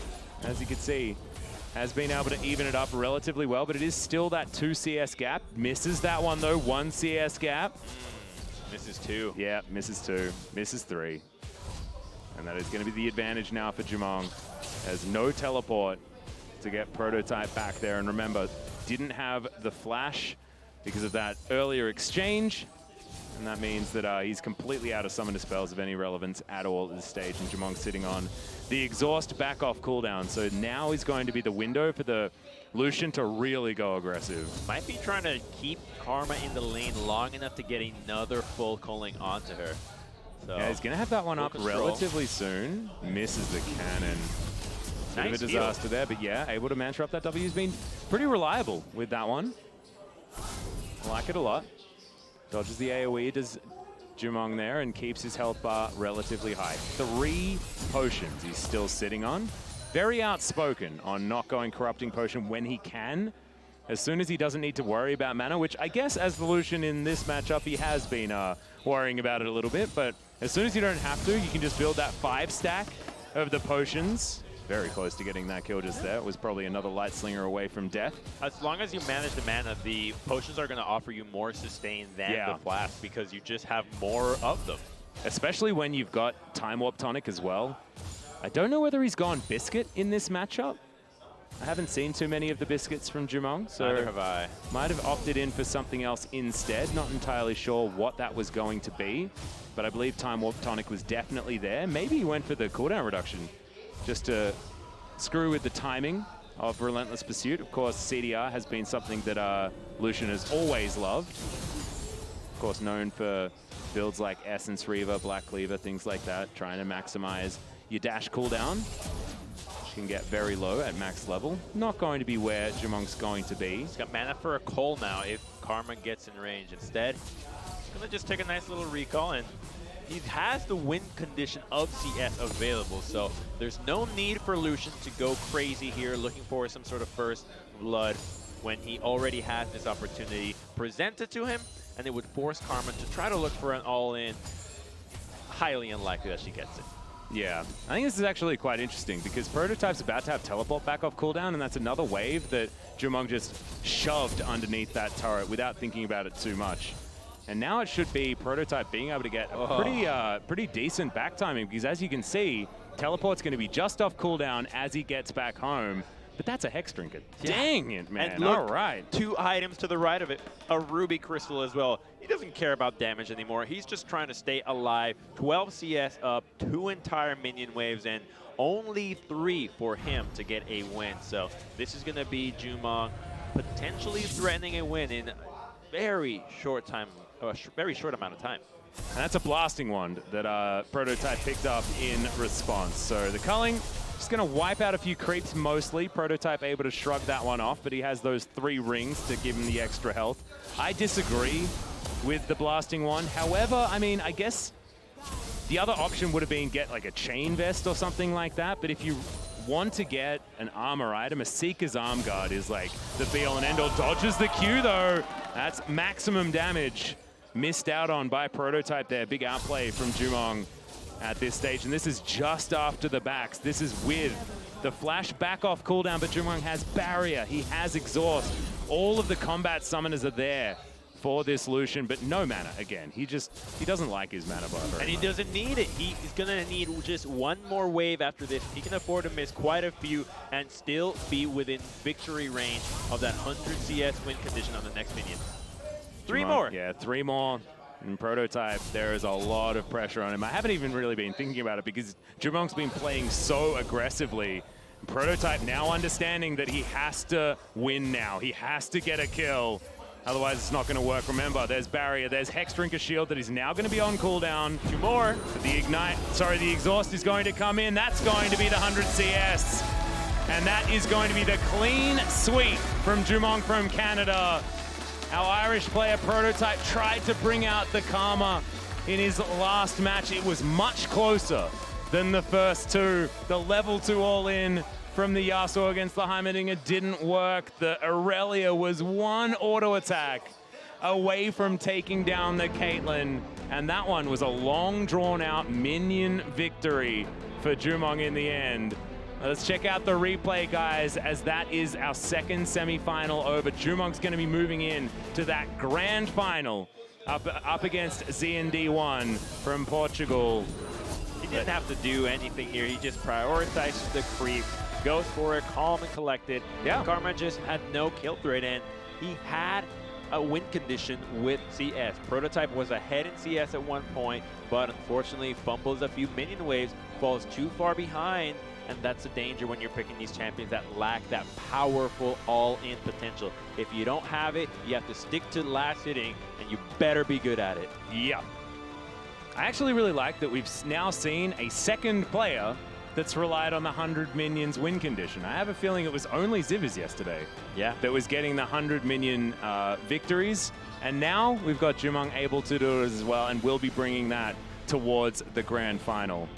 It's a flexibility, right? Because Lucian had a time where he was getting the all-ins, he got the flash from Karma, and instead says, okay, I can't kill her again, but I can build up a CS. He didn't switch away my mentality, and that's very important because some of these players have been getting caught up in only one way to win the game instead of taking the opportunity that is presented to them by their opponent. Yeah, exactly right. Now he's going to be facing up against ZND, and now we're going to get the marksman player versus the mid laner. A lot of us probably assumed that this was going to be Zivers, but it is still a very similar, very interesting matchup to see whether, you know, the players' opinions before the tournament are going to reign supreme, or whether it's what has actually happened during the tournament, which has been control mages having so much power, especially in the Syndra that we saw be so incredibly strong. Zivers being great at it, but ZND also really, really good, and he's now going to be who Jumong's going to be facing down in this grand final best of 7. And if you look at the path that both Jumong and ZND have had into this finals,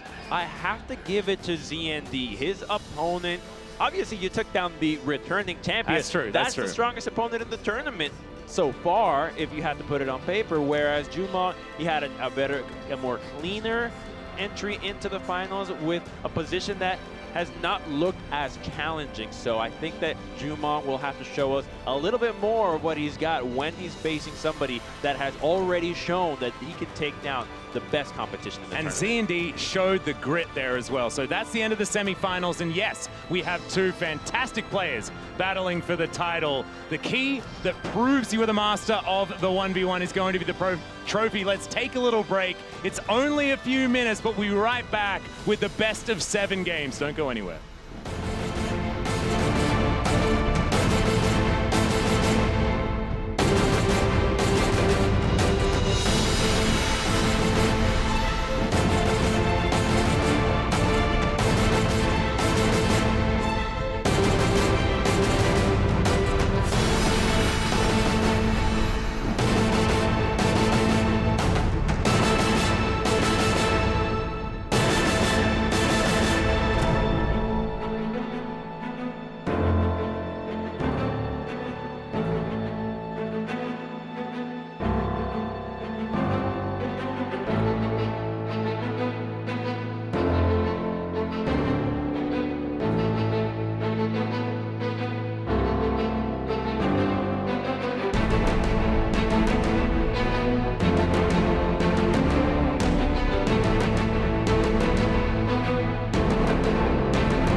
We are back live from the CBLOL studios in Sao Paulo, Brazil, with the grand final of the Red Bull Player One tournament. We started the tournament with 27 players, and now it's down to only 2, the best of the best. Jumong versus ZMD1, best of 7. Crumbs, you got any favorites, mate? My favorite here has to be ZMD1 because his opposition and the road that he took to get here was paved with the former champion, with opposition that had mirror matchups, whereas Jumong had a 3-0 in a game that didn't look quite as challenging as the one that went to 5 in the previous semis. And on top of that, Jumong has not shown that many more champions. He hasn't even been target banned, so we don't know how deep his champion pool was. I think it's really interesting because I think there's arguments on both sides as far as who you should be giving it to. Because yeah, you're right. We haven't seen as much from Jumong because he hasn't necessarily been as challenged, but that means he doesn't need to show as much, so that surprise factor is still going to be there. We know that ZND1, he was pushed to the limit, which A, shows that he has that mental fortitude to push past a match point against him and then be able to push forward, which is absolutely huge. That counts in his favor. However, it was a much harder fought match, meaning that maybe he doesn't have that mental energy left over going into this best of 7, which can be grueling. And Jumong, I mean, he just cruised in, you know, 3-0. The first game was extremely quick. The next one was pretty heartbreaking. Another way to look at it, though, is ZMD might have found a second wind inside him that was something that he did not expect to have, because he was pretty down losing that Syndra matchup, his coveted Syndra pick, and busting out the Tristana was that confidence boost, knowing that he could go for those all-ins. I'm fully expecting perma Trist ban and perma Syndra bans out of Jumong, though, because those two have been clearly what ZMD has won on. And if you can take him out of his comfort zone even more, you might be able to put him in a position where he's just not feeling it. However, it's a best of 7. We got even more games to go than what we first saw. Yeah, exactly. I think that the Syndra ban is one that definitely has to come in if you're Jumong, but I think the Tristana ban might be something that he's happy to forego. Maybe because it's another 80 carry matchup that, of course, he's got years and years of experience against. Maybe most likely in a 2v2 scenario, but he does understand how to play the champ and how to play against it very, very well on Jumong's side. Maybe that is something that he leaves up and just gets rid of these control mages that ZND has been so comfortable looking towards. ZND on your screen right there, getting ready with his noise-canceling headphones. And one of the things that some players are getting used to is the fact that those headsets also pump white noise into you. If you don't know what white noise is, it's literally just like... It just buzzes in your ear, It just buzzes in your ears. So it's supposed to drown out crowd noise, put you in the zone. At first, it's awkward, but within 2 minutes, you can't tell it's there, and it puts you completely in the zone. Well, we'll hope that he's going to be able to get in this zone here, because it all comes down to this. The grand final is right now a best of 7, potentially 7 games of 1v1. We were talking about game number 5 in our first semifinal, talking about those mind games, the fact that it's next level, next level, next levels. But there's going to be so many next levels if we get to a game 7. I really hope we get there. I just need more than 4 games. I don't want this to be a sweep on either side, and I have almost no doubt in my mind that this is going to be at least 1 game apiece on either side. Like, this can't be a clean sweep. We're going all the way for this one because these two guys have similar shared champion pools now that the Varus has come into play. Yeah. ZND played it and it was really good. He beat the Caitlyn with it, and then we saw the reverse, the new Caitlyn, the airy Caitlyn playstyle. So is that the way to take that matchup? Are they willing to go toe-to-toe with the first game that we saw the day with just different rune setups? And also, are we ready to say that Caitlyn is good now that she's won a game? Because she barely won against the Aurelia. Plus, it's a range versus melee matchup that a Caitlyn can get the better of. Of course, Aurelia is probably one of these sort of niche factors where her all-in at a whole bunch of different windows is going to be really strong, namely the level 4 and the level 6, which we did see utilized very, very well by Prototype. But that being said, I mean, I don't think we've seen any moment where Caitlyn has looked strong. this whole tournament. She's always in the back foot in the lane. Somebody's always playing something that is dealing with her. The Varus did great. The Aurelia was good. I'm not going to say that Caitlyn is good now. I'm going to say that Caitlyn is still a theoretical pick that some mage players just don't want to deal with. You don't want to have to take Azir into Caitlyn. That's a matchup that's going to be really rough. So I expect it to still be banned, not so much locked in. Yeah, it's interesting because we need to talk about sort of these blind pickable champions, which is interesting, right? Because it's a blind pick, but it's also going to be potentially that mirror matchup that you're going to be opting into. I want to see what champions these players leave open, because they're going to be the ones that they're happy to pick and happy to play in that mirror. So I could imagine that the Syndra is going to be left up. It's not something that was shown by Jumong, so Z&D is going to leave that one up guaranteed.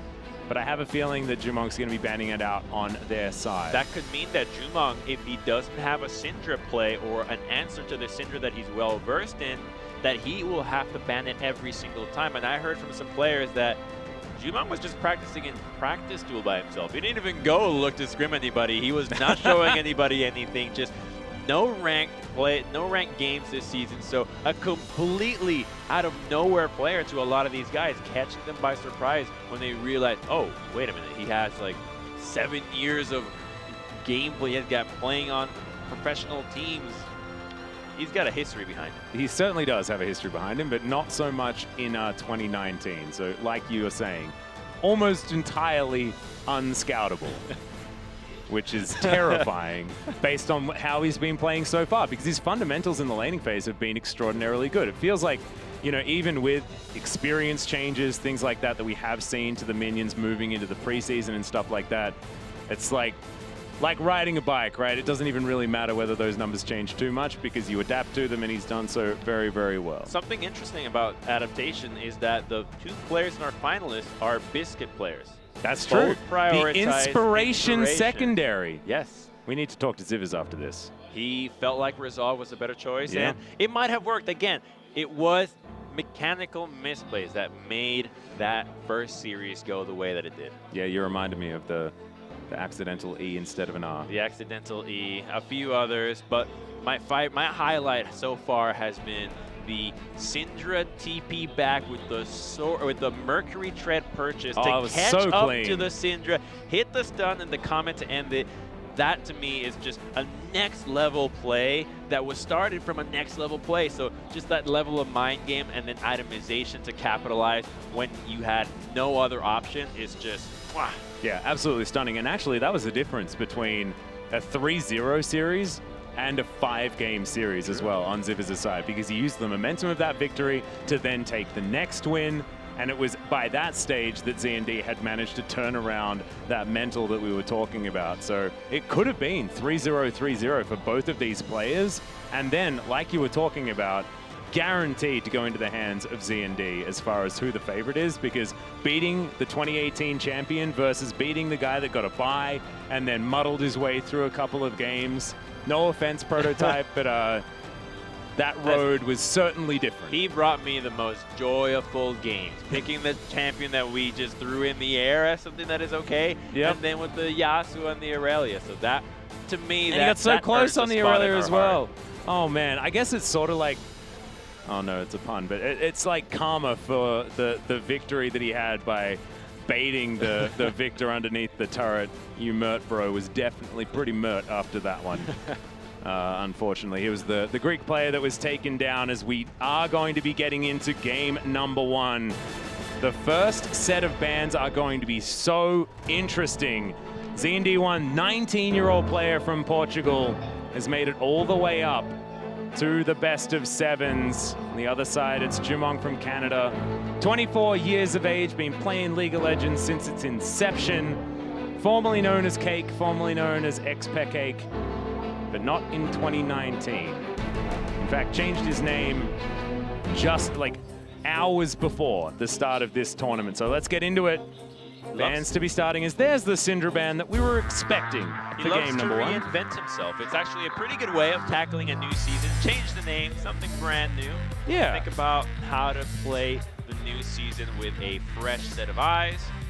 And the 3 picks that Jumong has shown have been taken away. Love this move by ZND. Asking Jumong, what you got, bro? Exactly. What else is up your sleeve? Show me something more. Well, we'll have to find out, as Jumong's still having to think about it. Actually, he did show the Lucian as well, so theoretically, ZND could just say, well, by process of elimination, it's Lucian that is his next pickup. Because, you know, you have to kind of pick this as like a tier list type situation, right? Because, oh, this, and this is banned, and therefore I'm going to play this because of the power level, right?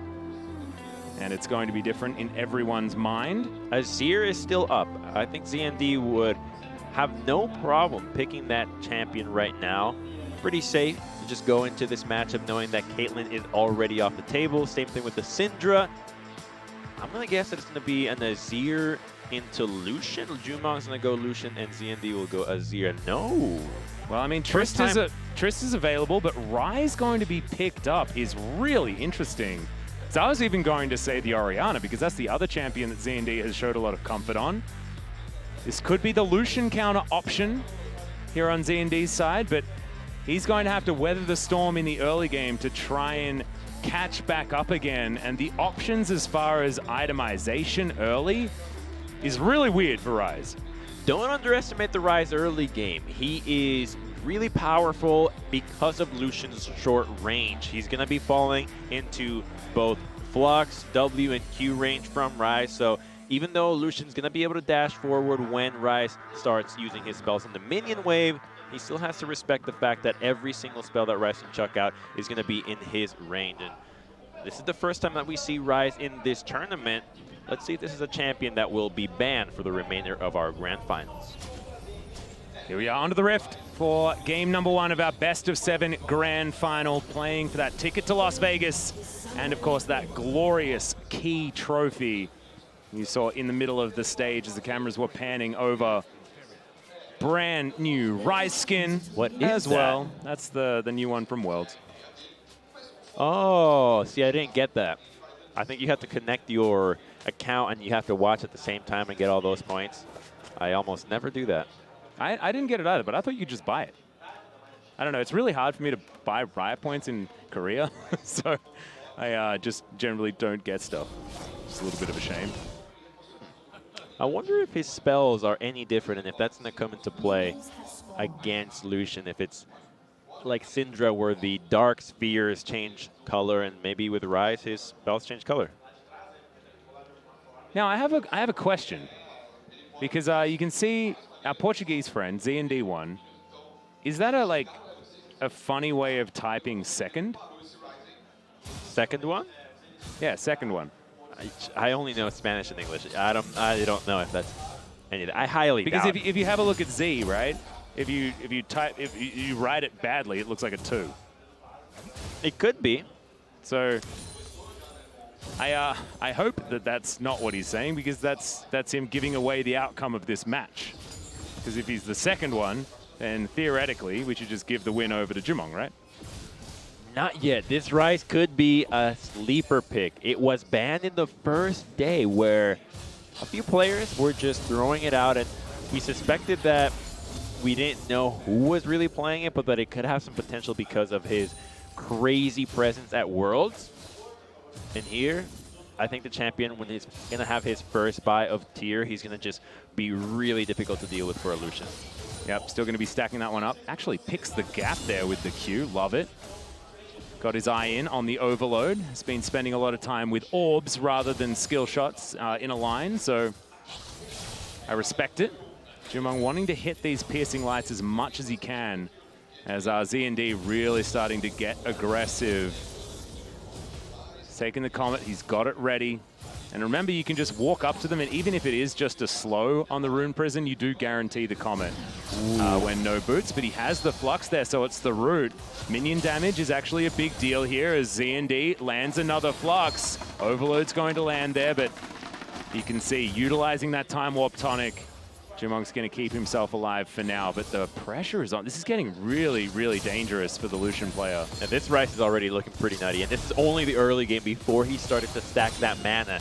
and he's already winning against Lucian. The CS is not going to matter. He's going to be able to look for a kill once he gets his first recall off. Well, this is the danger zone, right? If this back gets stopped, as Jumong's going to poke his head around, not going to find the Ardent Blaze. Actually, no, he cancels it himself. As there's the slow on the Rune Prison. That's going to be the change-up, remember, guys. A few patches ago now, but not going to be just rooting him in place unless he's been fluxed up. Without the mana, he now concedes pressure in the lane, and he had to stop that recall because of Jumong's ability to Ardent Blaze. The danger of recalling in that spot is because of the brush wards. You can't really go farther to the right or to the left. You have that imaginary line. Yeah. So it's so easy for somebody to just walk up, see you there, and you have to respect it. You can see ZND holding the wave. That is going to draw Jumong back out again. He was thinking about going for a back timing, but watching to see whether ZND was going to shove. But completely out of mana now is the Rise. That's why the teleport is so important for this particular champion, but he wants to be using it sooner rather than later. Now looking for the tier back timing, which I believe he probably has right now at 28 CS. This is a good opportunity for Jumong. He has to stop this recall.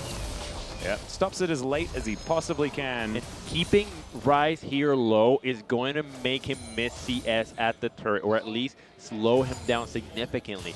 That should open up a window for Jumong to have CS as his win condition and keep playing the way that he has been so far, managing the HP for mana against the Rise. Well, I think ZND has just accepted that he's going to be winning on a kill rather than the CS, which is what we commended him for in the Ziviz matchup earlier in the day. So I respect it a lot. That being said, he still needs to be able to actually win it, and he's fallen behind 11 CS, and another minion wave is going to die to this turret. Fair bit of, actually, it was only one minion of experience that did go to waste, but every discrepancy when it comes to experience is so much more important, actually, than the CS, based on how ZND is playing this. So he goes back, gets himself a tier, a couple of Fairy Charms there as well, but not necessarily a lot of defensive prowess. Speaking of defensive prowess, look at Jumong's first item. Hex Trinket. Love it. Damn. Love it. That's a lot of money that he managed to pick up. 46 CS is most of the minions that were running down that minion wave, that mid lane. So certainly feeling great about that first purchase. Not exactly working on the health bar, but has the extra AD and, more importantly, the MR and shield. And he knows how this Rise. ZND has been playing the matchups. He's been looking for kills every single time, and now he's putting a stop to that. He's saying if you really want to get a kill, you're going to have to commit way more itemization to getting past my magic resistance.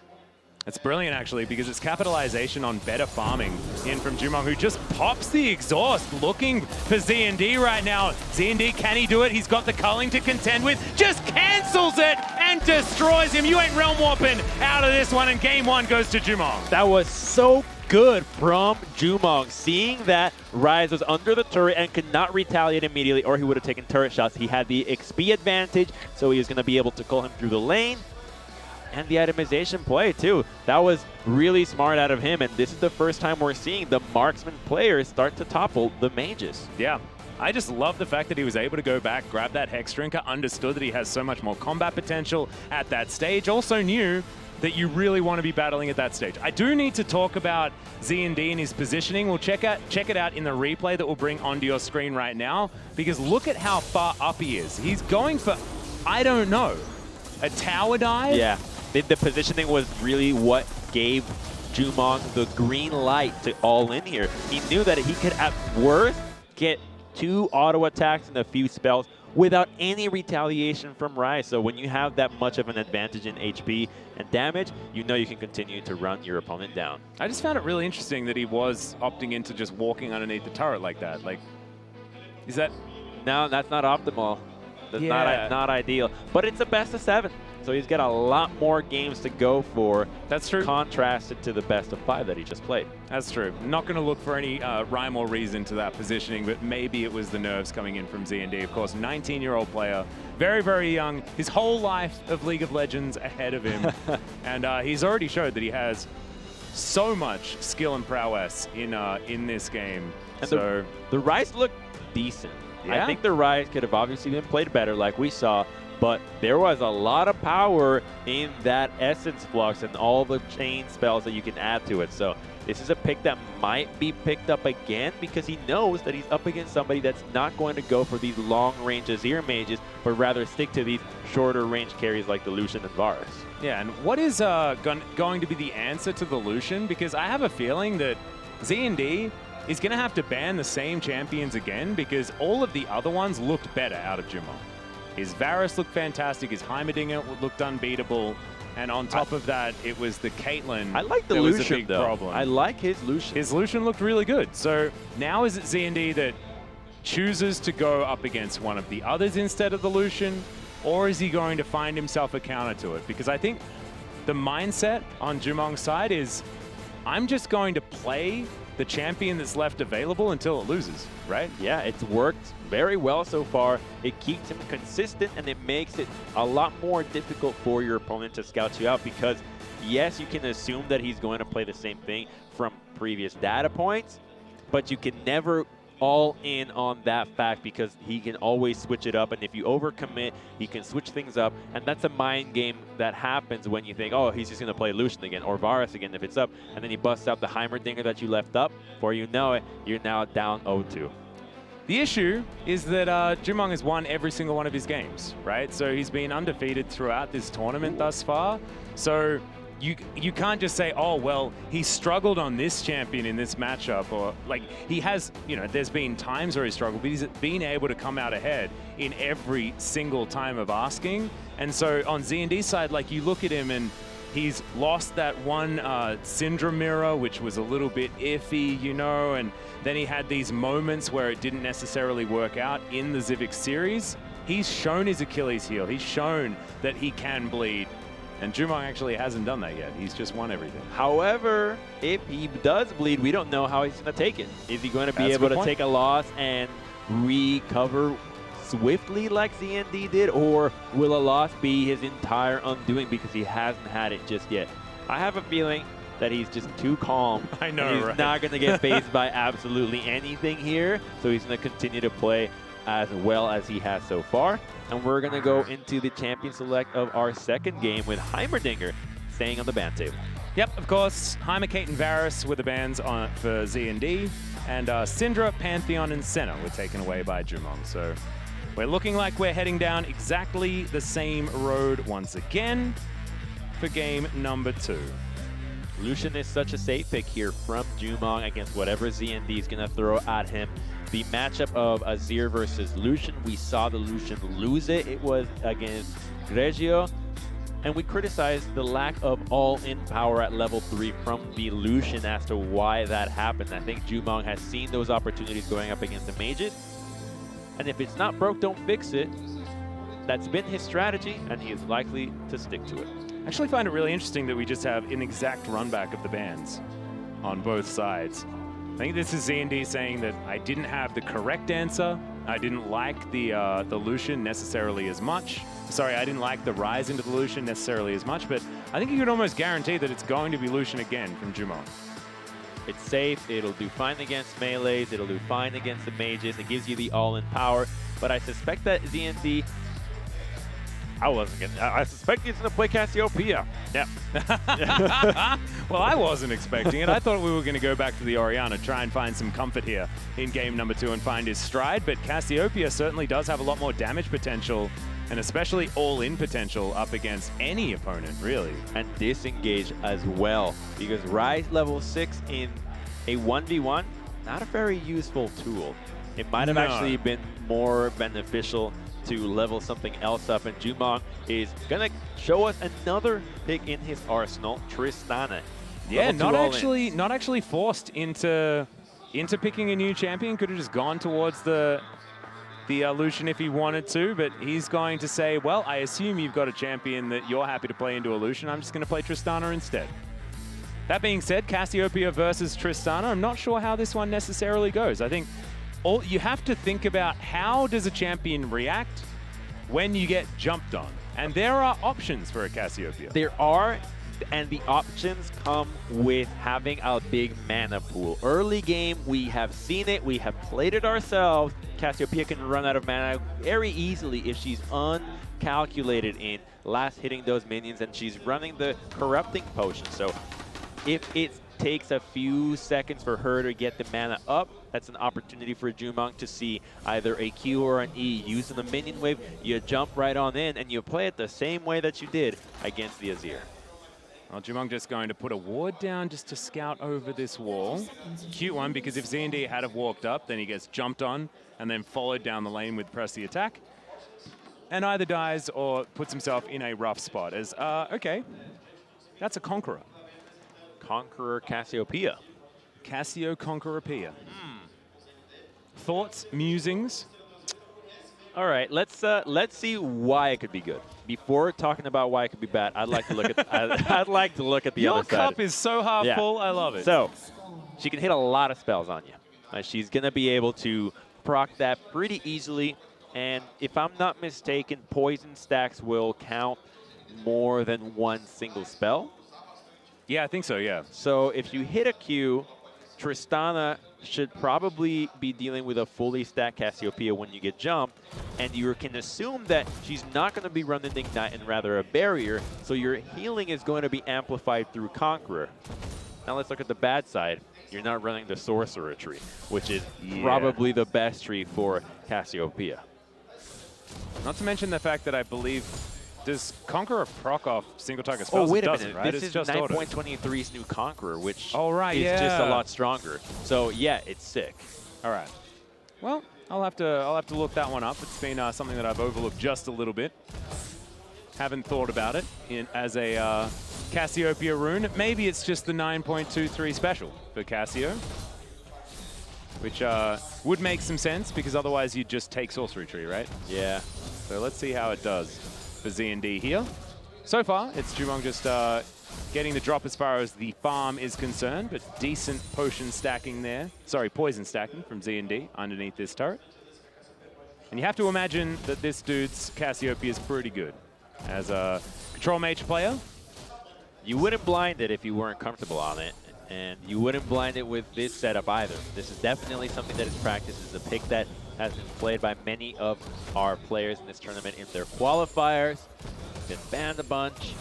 I actually really like it because these are first-time picks for both of these players and also in their wheelhouses as well. We've got the control mage player versus the marksman player, Tristana versus the Cassio. The miasma is going to be really useful here, and when you hit 6, Triss cannot jump you. The second she jumps you, you Petrifying Gaze, and she is done for. So there is a lot more defensive options for Cassiopeia than the previous Tristana matchup that we saw in a Triss versus Azir.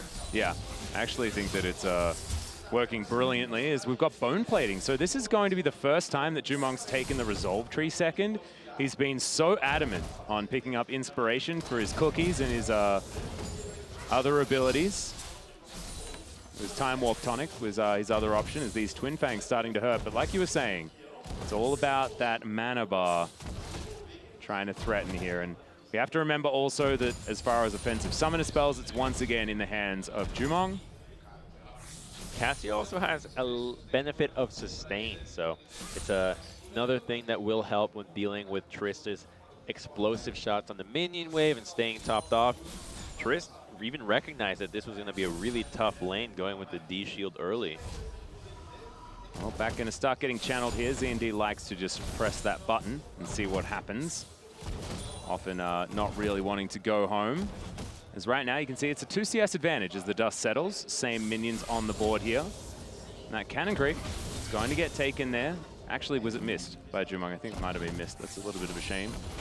Not going to have that extra gold as he just dives on top of ZND, loses the last of his mana, and that's a lot of damage with the explosive charge. He jumps her when she knows that Cassiopeia missed the E and as well as did not have enough mana to go for a full combo. So he's keeping a close eye on what ZND can do with this pick, and that's the only time that he's actually gone for that jump. Well, now it's only a couple of minions in difference once again. As the back is going to get channeled, teleports at the ready for ZND. as Jumong's doing his best to clear out this minion wave and get himself a priority back timing. Destroying minions is something Tristana does very, very well, as this one's going to be kept alive by the teleport, and we'll see what Z&D does with the minion wave as he does turn back up again with his teleport advantage. This is going to mean that the creeps are going to be well in favor of the Snake Lady. I want to see what Jumong does with his itemization here. So double D-Blade, not looking for that Hex Drinker just yet. So all about that staying power and additional sustain. 5 potions, double blade, a lot of lifesteal. Oh yeah, he loves the 5 potions. This time not going to have his Time Warp Tonic alongside it, but still just going to have that maximum sustain. And as Tristana, you're not too worried about running out of mana, unless you're spamming rocket jumps to clear out minion waves, which you're definitely not doing.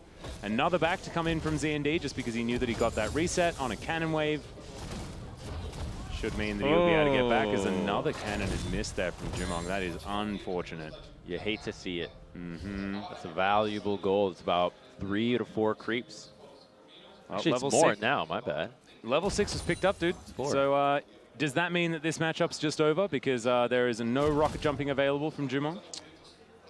You could still go for a rocket jump if you see Cassiopeia commit multiple spells on the wave. So if he just randomly wants to use a miasma or shoots out Qs that are missing, it's still an option. It's just you can't turn your character model when you're jumping in the air. Yeah. So you're guaranteed to get stunned if ZND reacts quickly enough, and that's just so troubling.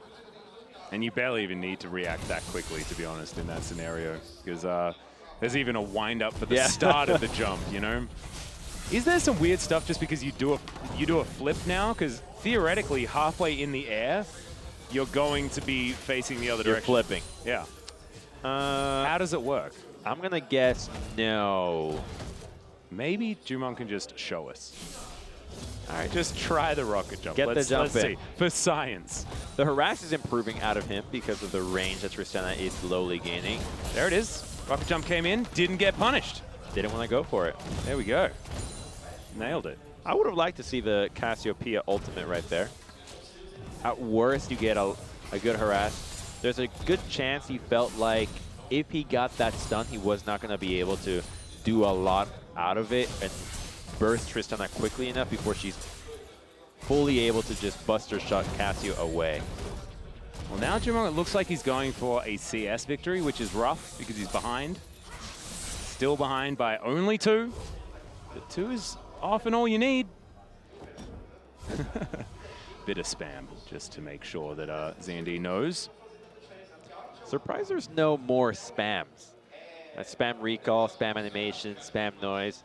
Well, no one's playing Pool Party Renekton, who has the best spam recall. He's definitely one of them. That's so good. Get up on that chair. Oh, man, I love it. Love it so much. Bird's eye view of the entire map. There's another jump. Yeah, another rocket jump comes in. Another miasma comes down, but there's no need for that one, really. If he commits a petrifying gaze, he just doesn't have another way to deal with Trist doing it again and again and again, which is the whole point of this champion. That's how ZND even got this far, using Trist's cooldowns, short cooldowns for a strong all-in over and over. There it is! Yeah, there's the Petrifying Gaze. Does still have the barrier available. Holds onto it, though, as you can see. Barrier comes in. Exhaust is going to be traded. There's the Buster Shot, but it's not enough. Barrier used late. He didn't have to do it. But still, he's going to go down very, very low. Both of these players very low, as the plate is going to be picked up. As we could go for a turret victory if another couple of waves are there, and if the Cassiopeia goes home. Not enough mana to use more of the explosive shots on the turret. And Cassiopeia is slowly going to be getting that health back as she continues to last it. So Jumong kind of on a timer here, but ZND just has no HP to even play with it. Well, that's the thing. I mean, there's still a potion in the back pocket of Jumong. He still has one left. That was the 5 stack of potions, if you remember. Back comes in, no teleport available, and Jumong is going to be able to get himself a bunch of creeps back. This is not a cannon wave, so not an ideal back from ZND, and it should be all 6 of these dying to the turret before the Snake slithers her way back Super into well this lane. Played out of Jumong, just going for the all-in, keeping a distance from Cassiopeia, now has that Hex Drinker, and that might have been the only window that ZND had to commit to a fight. It felt like he was hesitant when the Petrifying Gaze hit, if he wanted to continue to chase the Cassiopeia away. I think this is an unfamiliarity with the Conqueror rune set, because once he procced, he realized, wait a minute, I could just chase this guy down and I'm going to win the trade. There's no exhaust, no healing reduction, but it was too late and he got punished and now is behind. And now we've got to keep our eyes on how relevant having that barrier is going to be as well, because Jumong, I mean, the barrier was hit late and didn't actually deny any of the damage of the Buster Shot. It was just used out of fear. As now we're looking for the trade, seeing whether ZND with this extra blasting wand is going to be able to win out. As press the attack versus the Conqueror, it's going to be a little bit better as far as sustaining yourself up, but Jumong's still going to be able to threaten in these 5 CS for Jumong. One more wave if he gets all of them, and he has Buster Shot to get Cassiopeia away and prioritize the CS. He's actually going to be ahead, though, as you can see. So as these new waves crash, no, he misses it. So it's both players on 5. Buster Shot going to be used just to get the Cassio out of the way of the minion wave. One more CS, and he's going to do it. Jumong clutches it at the last instant. He chooses his win condition, and it was kill the creeps. The Buster Shot did so much to get Cassiopeia away from the minion wave. It's that quick reaction that we're looking for. I can't win through kill, but I can definitely do it through CS if I play accordingly. A neck-and-neck game that now is only 2 games away for Jumong to seal the deal without losing a single game. Let's take a look at that replay and see how this matchup played out between Tristana and Cassiopeia, because this was the first real all-in. Yeah, I actually really like that we chose this moment to look at, because have a look at the barrier timing. Used so incredibly late from ZND, and maybe that's indicating a few nerves, whereas Jumong, we're going to skip forward in a few minutes, in a few seconds. Right here, you can see, boops him back immediately with the Buster Shot, and then that last auto on the creep is enough to do it. Actually gets to 101, so I had a backup minion there just to make sure that he got over the line. But I love the level-headedness to say, like, I'm not actually laning against you anymore. I'm laning against this creep wave, and I'm going to kill it before you can take that one down. And ZND, in very ZND style, decided that he'll go for trying to kill the Tristana before she's able to kill those creeps. But getting through that Hex Drinker is really, really rough. We need to have a discussion on itemization and stats in this game, Crumbs, because Magic Resist versus Flat AP, Magic Resist is always going to win. Especially this early on when you don't have any wiggle room to itemize any penetration items. You can't afford to go Sorcerer's Shoes and waste all that gold on just plain boots and that upgrade, whereas you can be upgrading into Doran's rings. That's the value that all the players had seen in Marksman early on into the tournament, which is why it was so valued. Play it slow, get your Magic Resist item, and you'll be able to beat the mages early. It's only Jumong that's been able to pull it off. Yeah, exactly. And I actually think defensive stats are always more efficient up against flat damage stats, right? And it's only when you can build items like Void Staff, Last Whisper, things like that, that can really cut down the stacking of those statistics. You're talking about armor penetration and lethality, things like this. They're never going to work against resistance stacking anyway. So it's actually really rough. I think that the itemization was definitely there from Jumong. I think Hex Drinker is just a fantastic item against these mages, and he's always been able to find windows to go back and just flat buy it, and then have a huge spike in damage potential and safety in that lane when he needs it. Because remember, they didn't get to go back to base again. That was what he was left with, and was able to make that one work. So Jumong, massive shout out, because I have a feeling that if you played that matchup again and like had different players, things like that, like Cassio is in a good position in that matchup, right? Because the rocket jump can be so severely denied if you have the damage potential to really chase down the Trist after the stun of the Petrifying Gaze. You know, you bring up the Cassio being in a good position, and I feel like ZND got caught in his own game again in not going for more of that hyper-aggression, looking for that kill. He had a lot of opportunities to hit the Petrifying Gaze on the rocket jump, but only did it at the very tail end. If he had done that a lot more, we would have seen a much more volatile game and an opportunity to maybe prioritize the CS if Tristana's Buster Shot had been previously down from an all-in. We're going to go into Game 3 and see if ZND can bring it back, but the bans remain the same. Yep, identical so far. Syndra Pantheon. And, oh, the Tristana's going to be a change-up. So it was Caitlyn banned second. This time it's going to be Trist. And we'll see whether it's Varus removed as well, because Jumong's Varus was absolutely insane. So Jumong thinking that if it ain't broke, don't fix it. I respect that. Lucian going to be the next ban. So the question mark is, do I play Caitlyn? Do I play Varus? And Jumong's already beaten the Caitlyn matchup, so I'd just pick Varus. Yeah, my gut says double Varus, so we're going to have a blind pick here. Both of these guys have seen great success with the pick. Jumong obviously has not lost with it in the game that ZND played with it. He was able to take down Zivis's Caitlyn. So if you take that game as your metric for Caitlyn versus Varus, this should be Varus for both. I think so too. I think that the Varus is the smart pick. ZND agrees. Jumong's still taking his time. And he could show us that Caitlyn actually has the better of this matchup, especially with this harassment under turret, things like that. I think that Jumong has demonstrated the cleanest Caitlyn play. But he should know that ZND will prioritize Varus. He has not shown us any Caitlyn.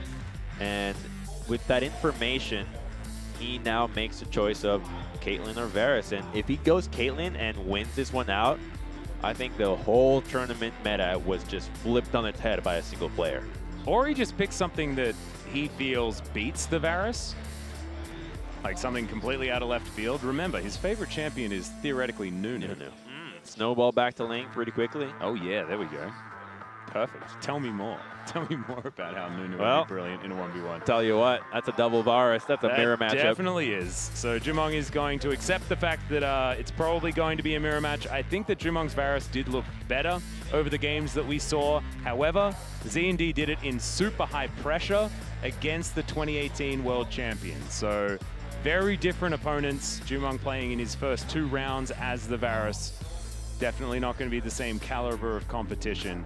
Also the same level of pressure that ZND was under when he was playing his Varus. So a few things to think about here, but it's the mage player on a mage-esque marksman and the marksman player on the mage-esque marksman as well. So I like this. They're meeting in the middle. Gonna be such a tricky matchup, and ZND is gonna find himself at a disadvantage when it comes to summoner spells, not having that exhaust, and even going with a different itemization. So I think that Jumong is more versed in this matchup. He has had more Varus games. He is the marksman player, while ZND is the caster player.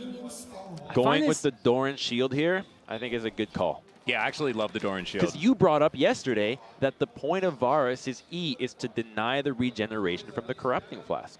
Yep. And also, he'll be able to build 5 potions as well, which is what Jumong really likes to do. I believe he will be back to the inspiration tree second. In this matchup, or in any matchup, as he's playing Varus. He does certainly like that, the Time Warp Tonic and things like that. I'll give you Mana Flow Band also there, so a taste of memory lane. All right, take me down. Take me on a journey. 1v1s were all the rage in any lane. You could go for it. The winning 1v1 strategy before potion stacking was nerfed was 10 potions. No items. Oh, I remember that. It was 10 potions. That was the Vladimir build. Or Katarina build. It was anything, really. Yep. Just go as much sustain as humanly possible, because that way the harass that your opponents did just did not matter. And now that he got nerfed back to 5, it feels like Jumong just knows what he's doing. Very early exhaust, and Jumong's just won the lane. Okay. Kills a few more minions, and then just sends a message.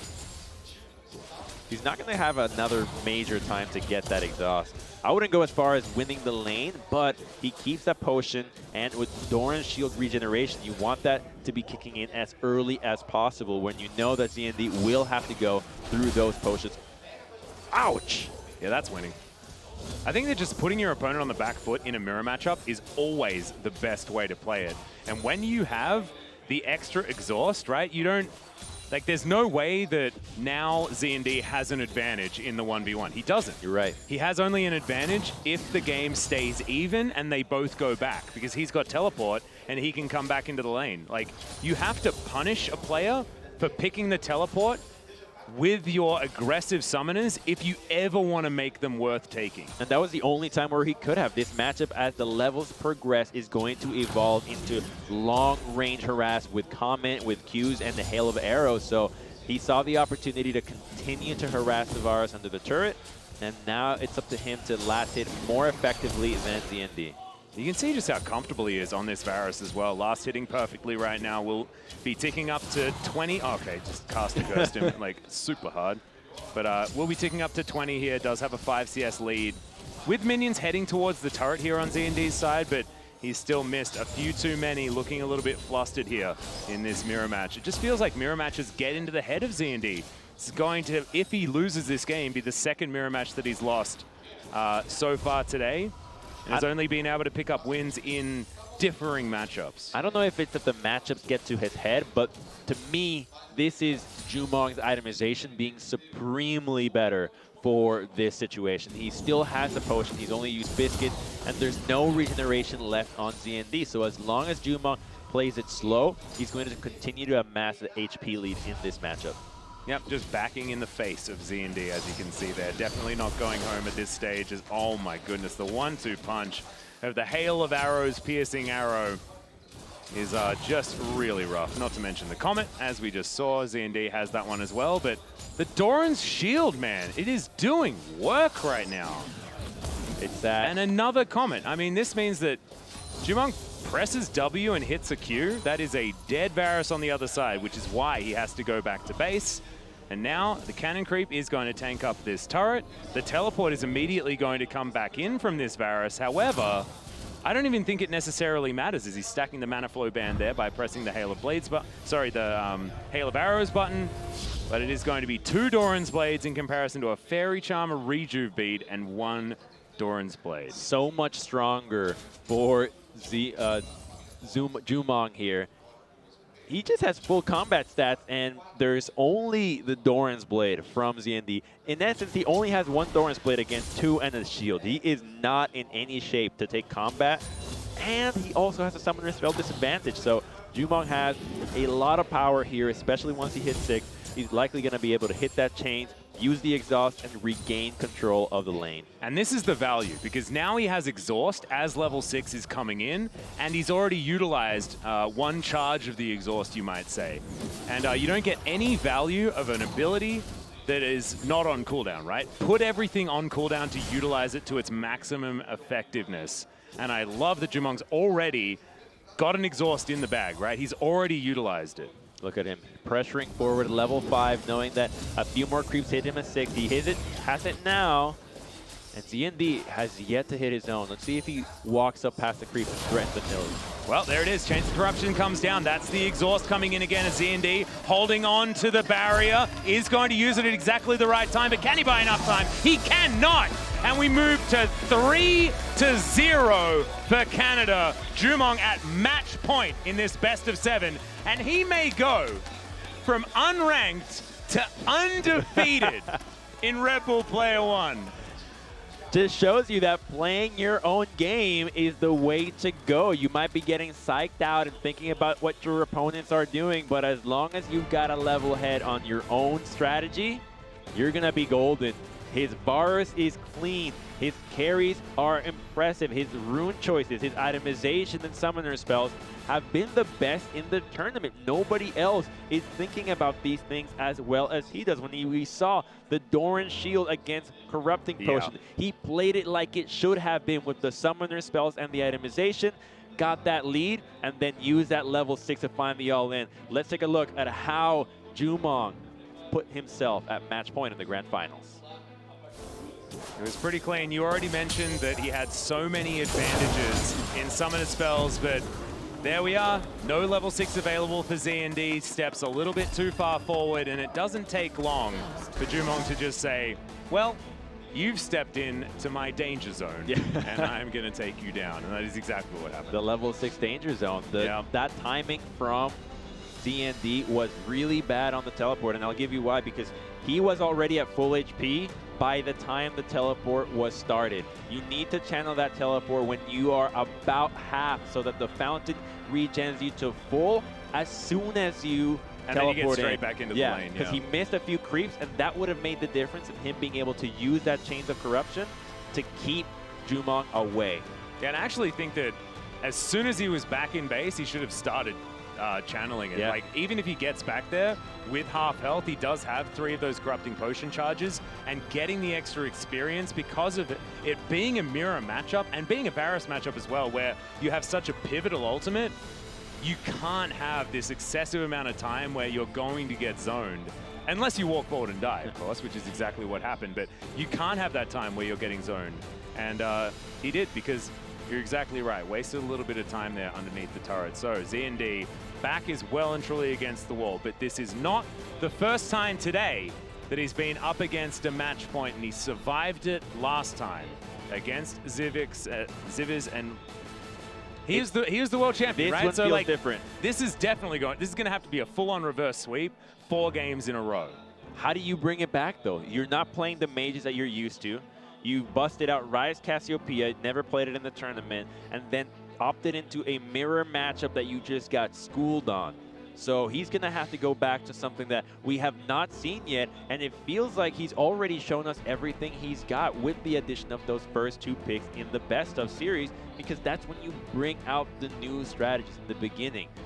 At the end, that's even more risky. He's going to need some of Michael's secret stuff. You know, I've watched myself some Space Jam. I understand how you're supposed to come back from gigantic deficits. Remember, you know, the Monstars had the scoreboard working like a lottery. You know, the numbers were just jumping up, and they were still able to come back. ZND might be able to do it as long as he can find that inside himself. Because remember, that was a placebo. So we need something. It was we water. need some sort of placebo. He in order to get it back into this one. found it in the first semifinals with the Tristana pick, so he's going to have to go to something that he can go for a kill. Going for a Trist himself might be a good option. This could be the time for Jumong to ban it and deny him the pick that gave him the confidence to go into this Grand Finals. Well, here we are, potentially the final game of the Red Bull Player 1 1v1 tournament. Jumong teetering on a match point. In fact, he has match points up until he loses. That's how this one's going to go. It's going to have to be a reverse sweep from ZND1 if he's going to do it, but you cannot count your chickens before they've hatched. And ZND going back to his previous bans, the bans that have existed throughout the first couple of games, and I think that this is intelligent because the Varus from Jumong is just too good. And his Lucian is still up. I think he can go for it. Yet Tristana is still an option. ZND, I think this is where you busted out. It worked wonders for you 2 games in a row. Why not give it a 3rd shot? Yeah, I agree. See, they're going to be thinking about it for a little while. Remember, ZND probably going to take his time pretty excessively. What is he going to take into the Lucian? I think is what he's thinking to himself.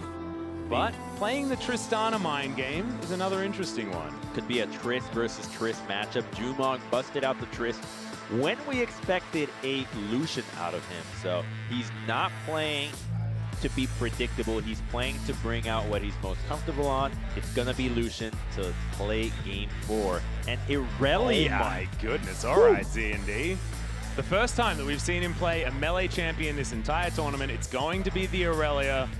This could be really rough for either side, right? Because if ZND picks his windows, he might be able to make something happen. However, if Jumong's able to Relentless Pursuit out of the way of the Flawless Duet, I mean, Irelia might just die. I think it's rough for ZND here. This is a pick that might have worked against somebody like a Tristana if you're counting on her to commit her dash against you as part of her all-in pattern. But against a Lucian that can continue to harass you with the piercing light from afar and then always save his dash to jump around you, I think it's going to be a lot tougher for him. But at the very least, he's going out in the way that he got here, going for those kills, committing to the Exhaust Ignite. That's exactly right. I like it. Just make sure that go out swinging, right? And that's what ZND's been doing. He doesn't care about the farm victories. He's all about the I'ma kill you victories. Yes. Well, and he's going to be doing that. Exhaust Ignite, press the attack. Press the attack, of course, there on Jumong's side. He's evolved into a barrier exhauster after being a barrier teleporter yesterday. It's clear that the teleport was something that worked as a blind pick safe strategy. We saw it be really successful in the best of ones. But in these semifinals, the pressure that you're getting from the barrier and exhaust is not only more powerful, but more flexible against whatever opponents you have. It gives you way more options. You don't want to have teleport in every single matchup. And also identifying that you can just use the extra summoner spell that you have early as the Lucian with the extra exhaust was really clean in the first game that we saw. So I hope that we see Jumong utilize that further. This time around, he's not going to be able to go for it, right? Because it's double combat summoner versus double combat summoner. Theoretically, Jumong's one out because barrier theoretically counters something like the Ignite. Being able to eat all of that damage up, no worries. As Jumong with his range advantage is certainly going to have the level 1 win, but it's all about your windows when it comes to the Aurelia. We saw Prototype already show us that beating Jumong with that method is probably the closest that anyone's came. Yeah, it's that overheal as well that he's already getting to stack up. And with the level 2, nice harass out of him. Let's see if ZND does anything about it with this big minion wave crashing. Looking to hit those blade surges in the back, level that flawless duet, and maybe get an all-in the lane.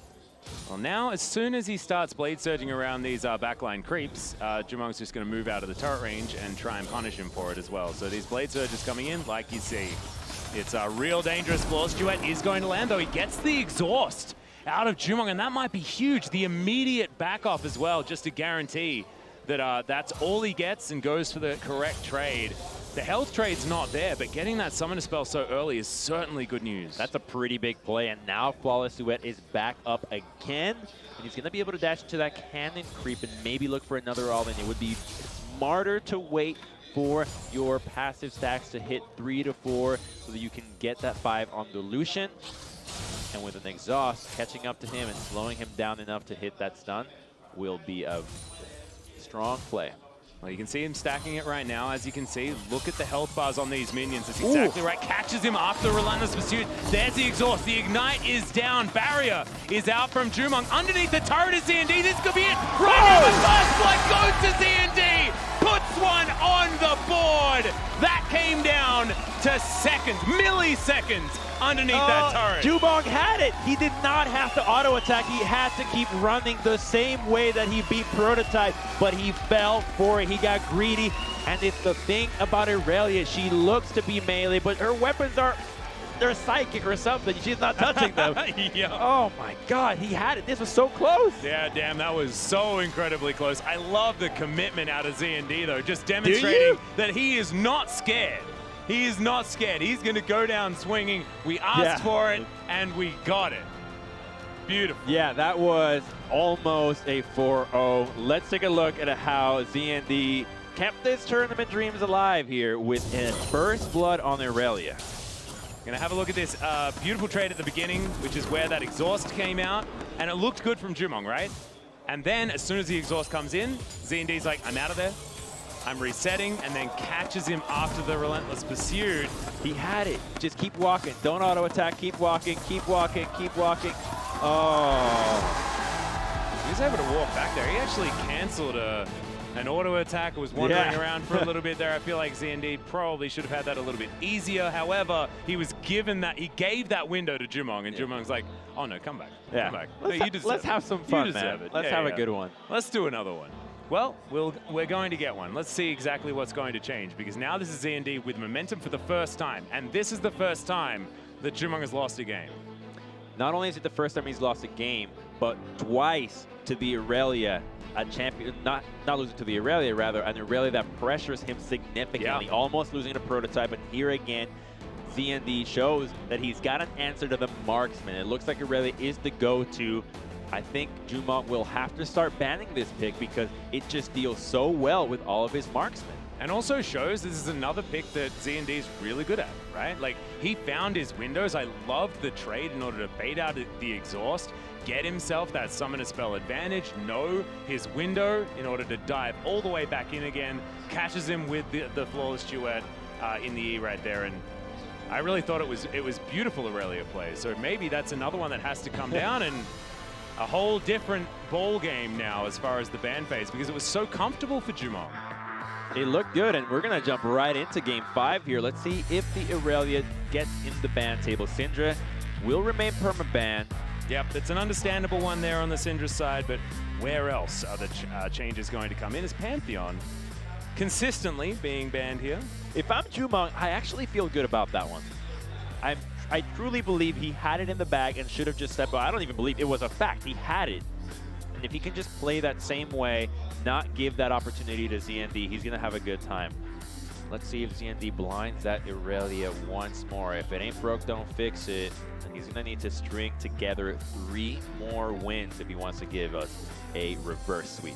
We'll have to see what his mindset is on how counterable the Irelia is, because it might have been one of those pickups that he decided was going to do okay based on what Jumong was theoretically going to pick, whether it be the Tristana or the Lucian. Or does Jumong just run it back again because he had it, like you were saying? It's so safe. Why not stick to it? You made a mechanical error that you have not made today on this very stage against the same champion, so I think he's going to be okay doing it again and just trusting his own skills. But he's got a buffer of quite a few different games. So you've got ZND, he's locked away the Lucian. He's opting into the theoretical mirror matchup, and Jumong is going to give it to him. So here we go. Lucian v. Lucian. This is ZND stepping into Jumong's territory to try and do battle. This is a mirror matchup where the best player wins. Every person that has stepped in Jumong marksman territory has lost. And so ZND is one of them. He played the Varus matchup just a couple of games ago. So I suspect that Jumong is going to be able to win this matchup or have pressure on it. I'm not going to say a win, through itemization, through a more intelligent itemization. He's a marksman. He's been laning against marksman all the time. There it is, the Doran's shield against the corrupting potion again. This was the item that brought him the win against Varus. There's not going to be that regeneration aspect that you can mitigate, but he's still going to be able to play the same way. Try to burn as many potions as possible and stick to your own passive regeneration that is going to be greater than the extent that the short burst that the corrupting potion offer. I think that there might be a little bit to be said for the fact that we no longer have any heal denial out from a Lucian, so you are going to get the full value of the corrupting potion no matter what. But also the fact that Jumong's been going completely on Lucian every time he's played him, and maybe that extra few trades that you can make, the extra few Qs, the extra few relentless pursuits, could get the work done here for ZND. But we haven't seen ZND actually pick up and play the Lucian so far this tournament. Of course, a champion that everyone's played, right? But still, yet to see what his style's going to be. He's quite enjoyable, if I do say so myself, being able to skate around, hit that extra movement speed, and effective double tap to last hit 2 minions at once is a pretty fun mechanic. Yep. But in a mirror matchup where it comes down to dodging your opponent's piercing light, that is one of the spells that is one of the toughest to react to because of how odd its animation looks and the deceptive range, as it does extend a little bit past its heal. Well, already, Jumong has missed his first CS, but he's hit his first piercing light through a minion. And that is the way to tell the better Lucian, you know, in the laning phase. See, walking out of the way of that one, and oh no, is he going to miss all of them? No, he's not. So he still managed to get one, but it's a little bit unfortunate missing 2 in the wave as opposed to the one that Jumong managed to get down there, as now we've got the advantage for Jumong. Press the attack is in there, the exhaust very early. Remember, they have mirrored summoner spells, so the fact that ZND can now drink through his corrupting potion, he's going to have that exhaust advantage if Jumong's going to keep pushing up. It's the exhaust advantage for an all-in, but this is what Jumong did in the matchup with Varus against Varus. He doesn't use the exhaust to try to get another all-in. He uses it to burn as many corrupting potion charges from his opponent and then rely on his Doran shield to keep him ahead in HP, slowly whittle him down, and then use that, I want to say mid-game, about 30 to 50 CS area to really start building that pressure and lead where you can itemize them even more effectively and seal the deal with 100 CS. Well, we'll see how he's going to contend with the fact that ZND can bide his time and then find his window. He misses that cannon creep. That's triggering. But otherwise, he should be okay here underneath this turret, trying to keep up as far as the farm, whilst also getting as much harassment down as possible. Look at him trying to eke forward. And Jumong knows. He knows that ZND is looking for an engagement, looking for an opportunity to try and turn this one back. But just holding onto that E button, staying in range of the experience on these minions. And oh man, that one actually staying alive is going to mean that Jumong can pick that one up for himself. Yeah, grabs it there, as you can see, as ZND. There's the Relentless Pursuit actually utilized. You can see press the attack stacking up very, very quickly here for the Lucian, which is why you pick up the Keystone. As long as Jumong does not give ZND an opportunity to dash forward and chase him down the lane with the exhaust, he's going to win this matchup. Look at the items at the bottom of the screen. He has a potion advantage, he's got a biscuit and the shield. ZND's already at half and he's got no way to regenerate out of this. Yeah, Jumong actually hasn't used a recovery item at all. That's the Doran shield value. That's why he's playing this way. He's not going to give anything back to ZND. That's ludicrous. ZND finding a few cheeky piercing lights there. But on top of the, the value that he's getting out of the Doran shield, you can see that ZND hasn't been using much of his mana. This might be a biding his time type strategy. Jumong now going to find the level 5. Level 6 is what we're looking for as far as big advantages are concerned. I want to look over at ZND's experience bar. You can see it right there, finally leveling up to 5. Has a big minion wave stacking forward, so not exactly behind as far as experience. Ooh, nice trade. Yeah. So that trade is actually going to be super impactful with the next minion wave, because this wave for ZND is not enough for him to hit 6, and for Jumong, he is going to be able to hit 6 off the next one and maybe get a nice calling off and start getting ZND out of this lane. Well, he doesn't have a hell of a lot of mana, so that's where ZND may find his opportunity, but he does need to get that health bar back. Every one of these piercing lights that does land, though, is very high value. As, the minion advantage is not huge. I believe as the dust settles, it's only like 3 minions.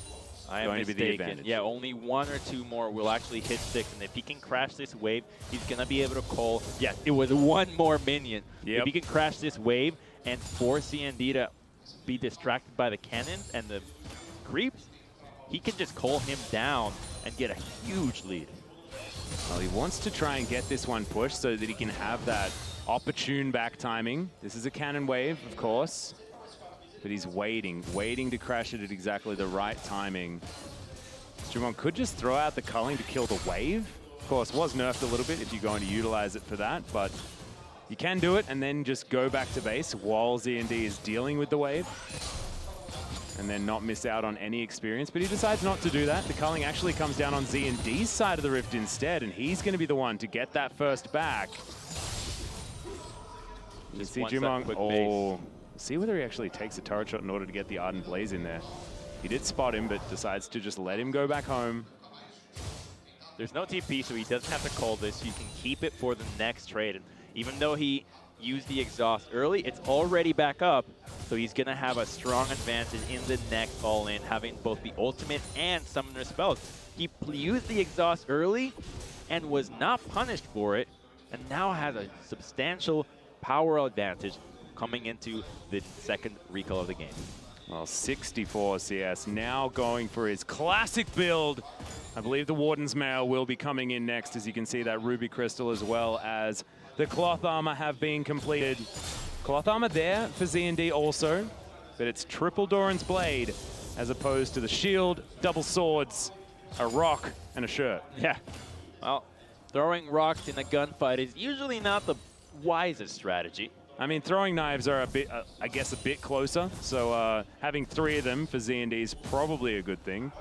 But you're right. I feel like as far as ammunition is concerned, they're not necessarily working very well. Ooh, 69 to 64. So a few trades could swing the CS like we have seen in a few of our semifinals, where prioritizing the minion wave at the very last creep ends up making the big difference. Well, you can see we're waiting for the culling to come back off cooldown here from ZND. That's why he was keeping his distance. Because in a mirror matchup, if you're the one that doesn't have a button, generally you have a disadvantage. That's how it works. Say that to Aphelios. Well, I mean, in a mirror matchup, you're going to have the same amount of buttons. Crumbs, I had to break it to you. How that one's going to go. Just in general, you're going to have less. Or do you have more? How do you define that? Because actually, he's got like 1 million buttons. By 1 million, I mean at least just more than 3. Have not touched him yet. Taking some time off, look at him and really understand what is going on. But I want to get back to this one that is gonna be on a razor's edge because Jumong is on match point, and now they're starting to get closer to each other. They are smelling blood in the water. ZND does not want to lose a CS. He needs to find an all-in window. Well, that's what he's going to do. There's a relentless pursuit, trying to use it to get out of the way as they're both exhausted. They're both cold. The Presti attack is stacking, but it is ZND that keeps control of the wave. Not necessarily when it comes to the health bar, but both of them limp away. They're chugging through their potions. Piercing Light now on cooldown as Jumong 86 CS to the 84 of ZND. But look at this wave. He just needs 4 of them. No, there is no 14, option. 14, Sorry, 14. Oh my 14. God. I couldn't count. I couldn't count. We're good. We're good. 2 more Starting waves. to explode. The pressure is just so high as, ZND. I thought that they were firing the Cullings towards each other, but no, ZND actually held on to his. Yeah, he was only using the exhaust to mitigate it. He saved it for later, and now he's 5 CS down. So Jumong does not need to commit for this entire wave. He just needs to get a little bit of him. His mana is a big problem here. He already is out, but he's still getting the CS. Yeah, 7 managed more. to find 2. Yeah, it's only 7. As ZND uses the rest of his mana to try and get that harassment. The pesky caster creeps doing a bit of damage here to the Lucian, who is completely out of any recovery apart from these Doran's Blades. This is a terrible distance from the minions for ZND. Lucian's going to be able to take these CS and be super happy. He still has barrier. He can kill them as the turret crashes. ZND has to make some there's only magic. 6 creeps here, so ZND can't actually win off these minions. He needs to wait for the next wave at least. Whereas, if Jumong's able to get them all, he is going to be able to win this game. It's only 3 out of the 4 creeps that are here.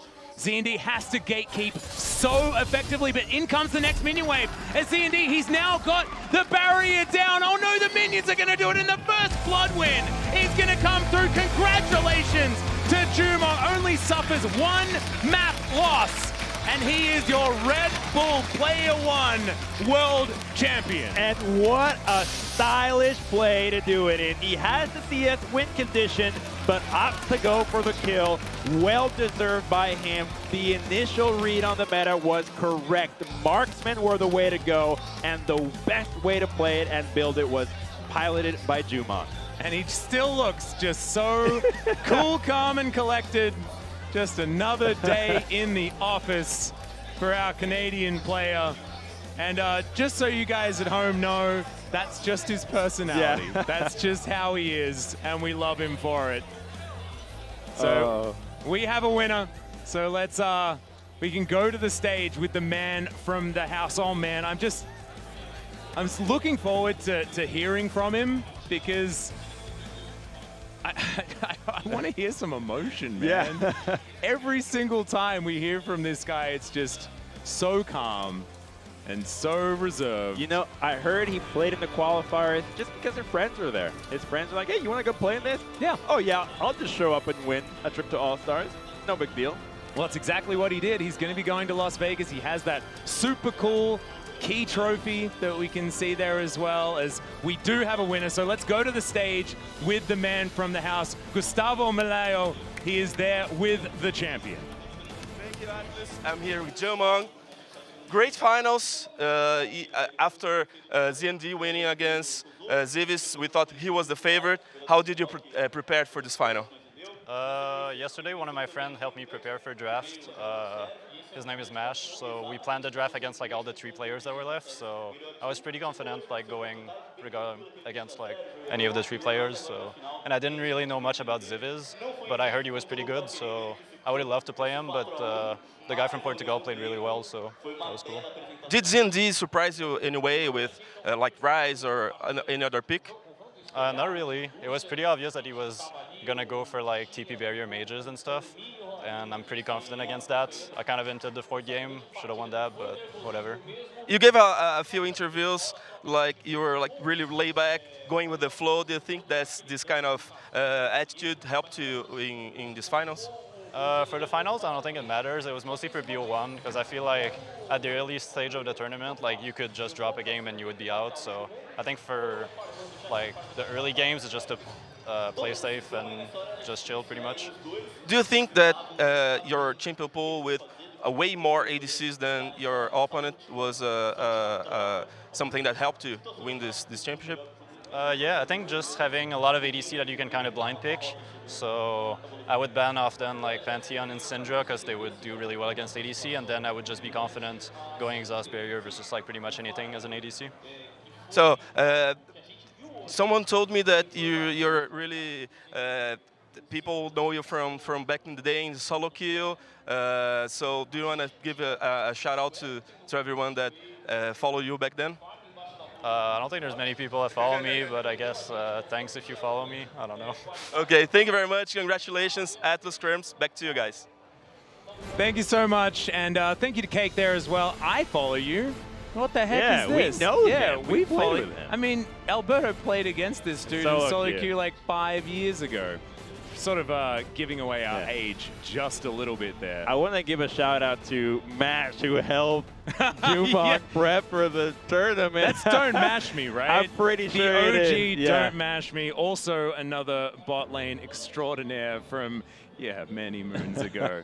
Is he retired? Is Mash retired, or is he still playing? No, he Where was playing in the Scouting Grounds tournament. He was actually trying to compete, so he's still around. So a lot of these guys still have a big passion for League, and I love the insight that we got from Jumong and how he approached that preparation, which was, I know that I'm going to be able to blind a marksman against anything with Barrier and Exhaust, and I need to stick to the bans against the things that are going to be doing well against those marksmen. The Syndra and Pantheon were never dropped by him, and he was always able to have exactly what he wanted and what he had prepared for. And we were talking about this, can you solve it?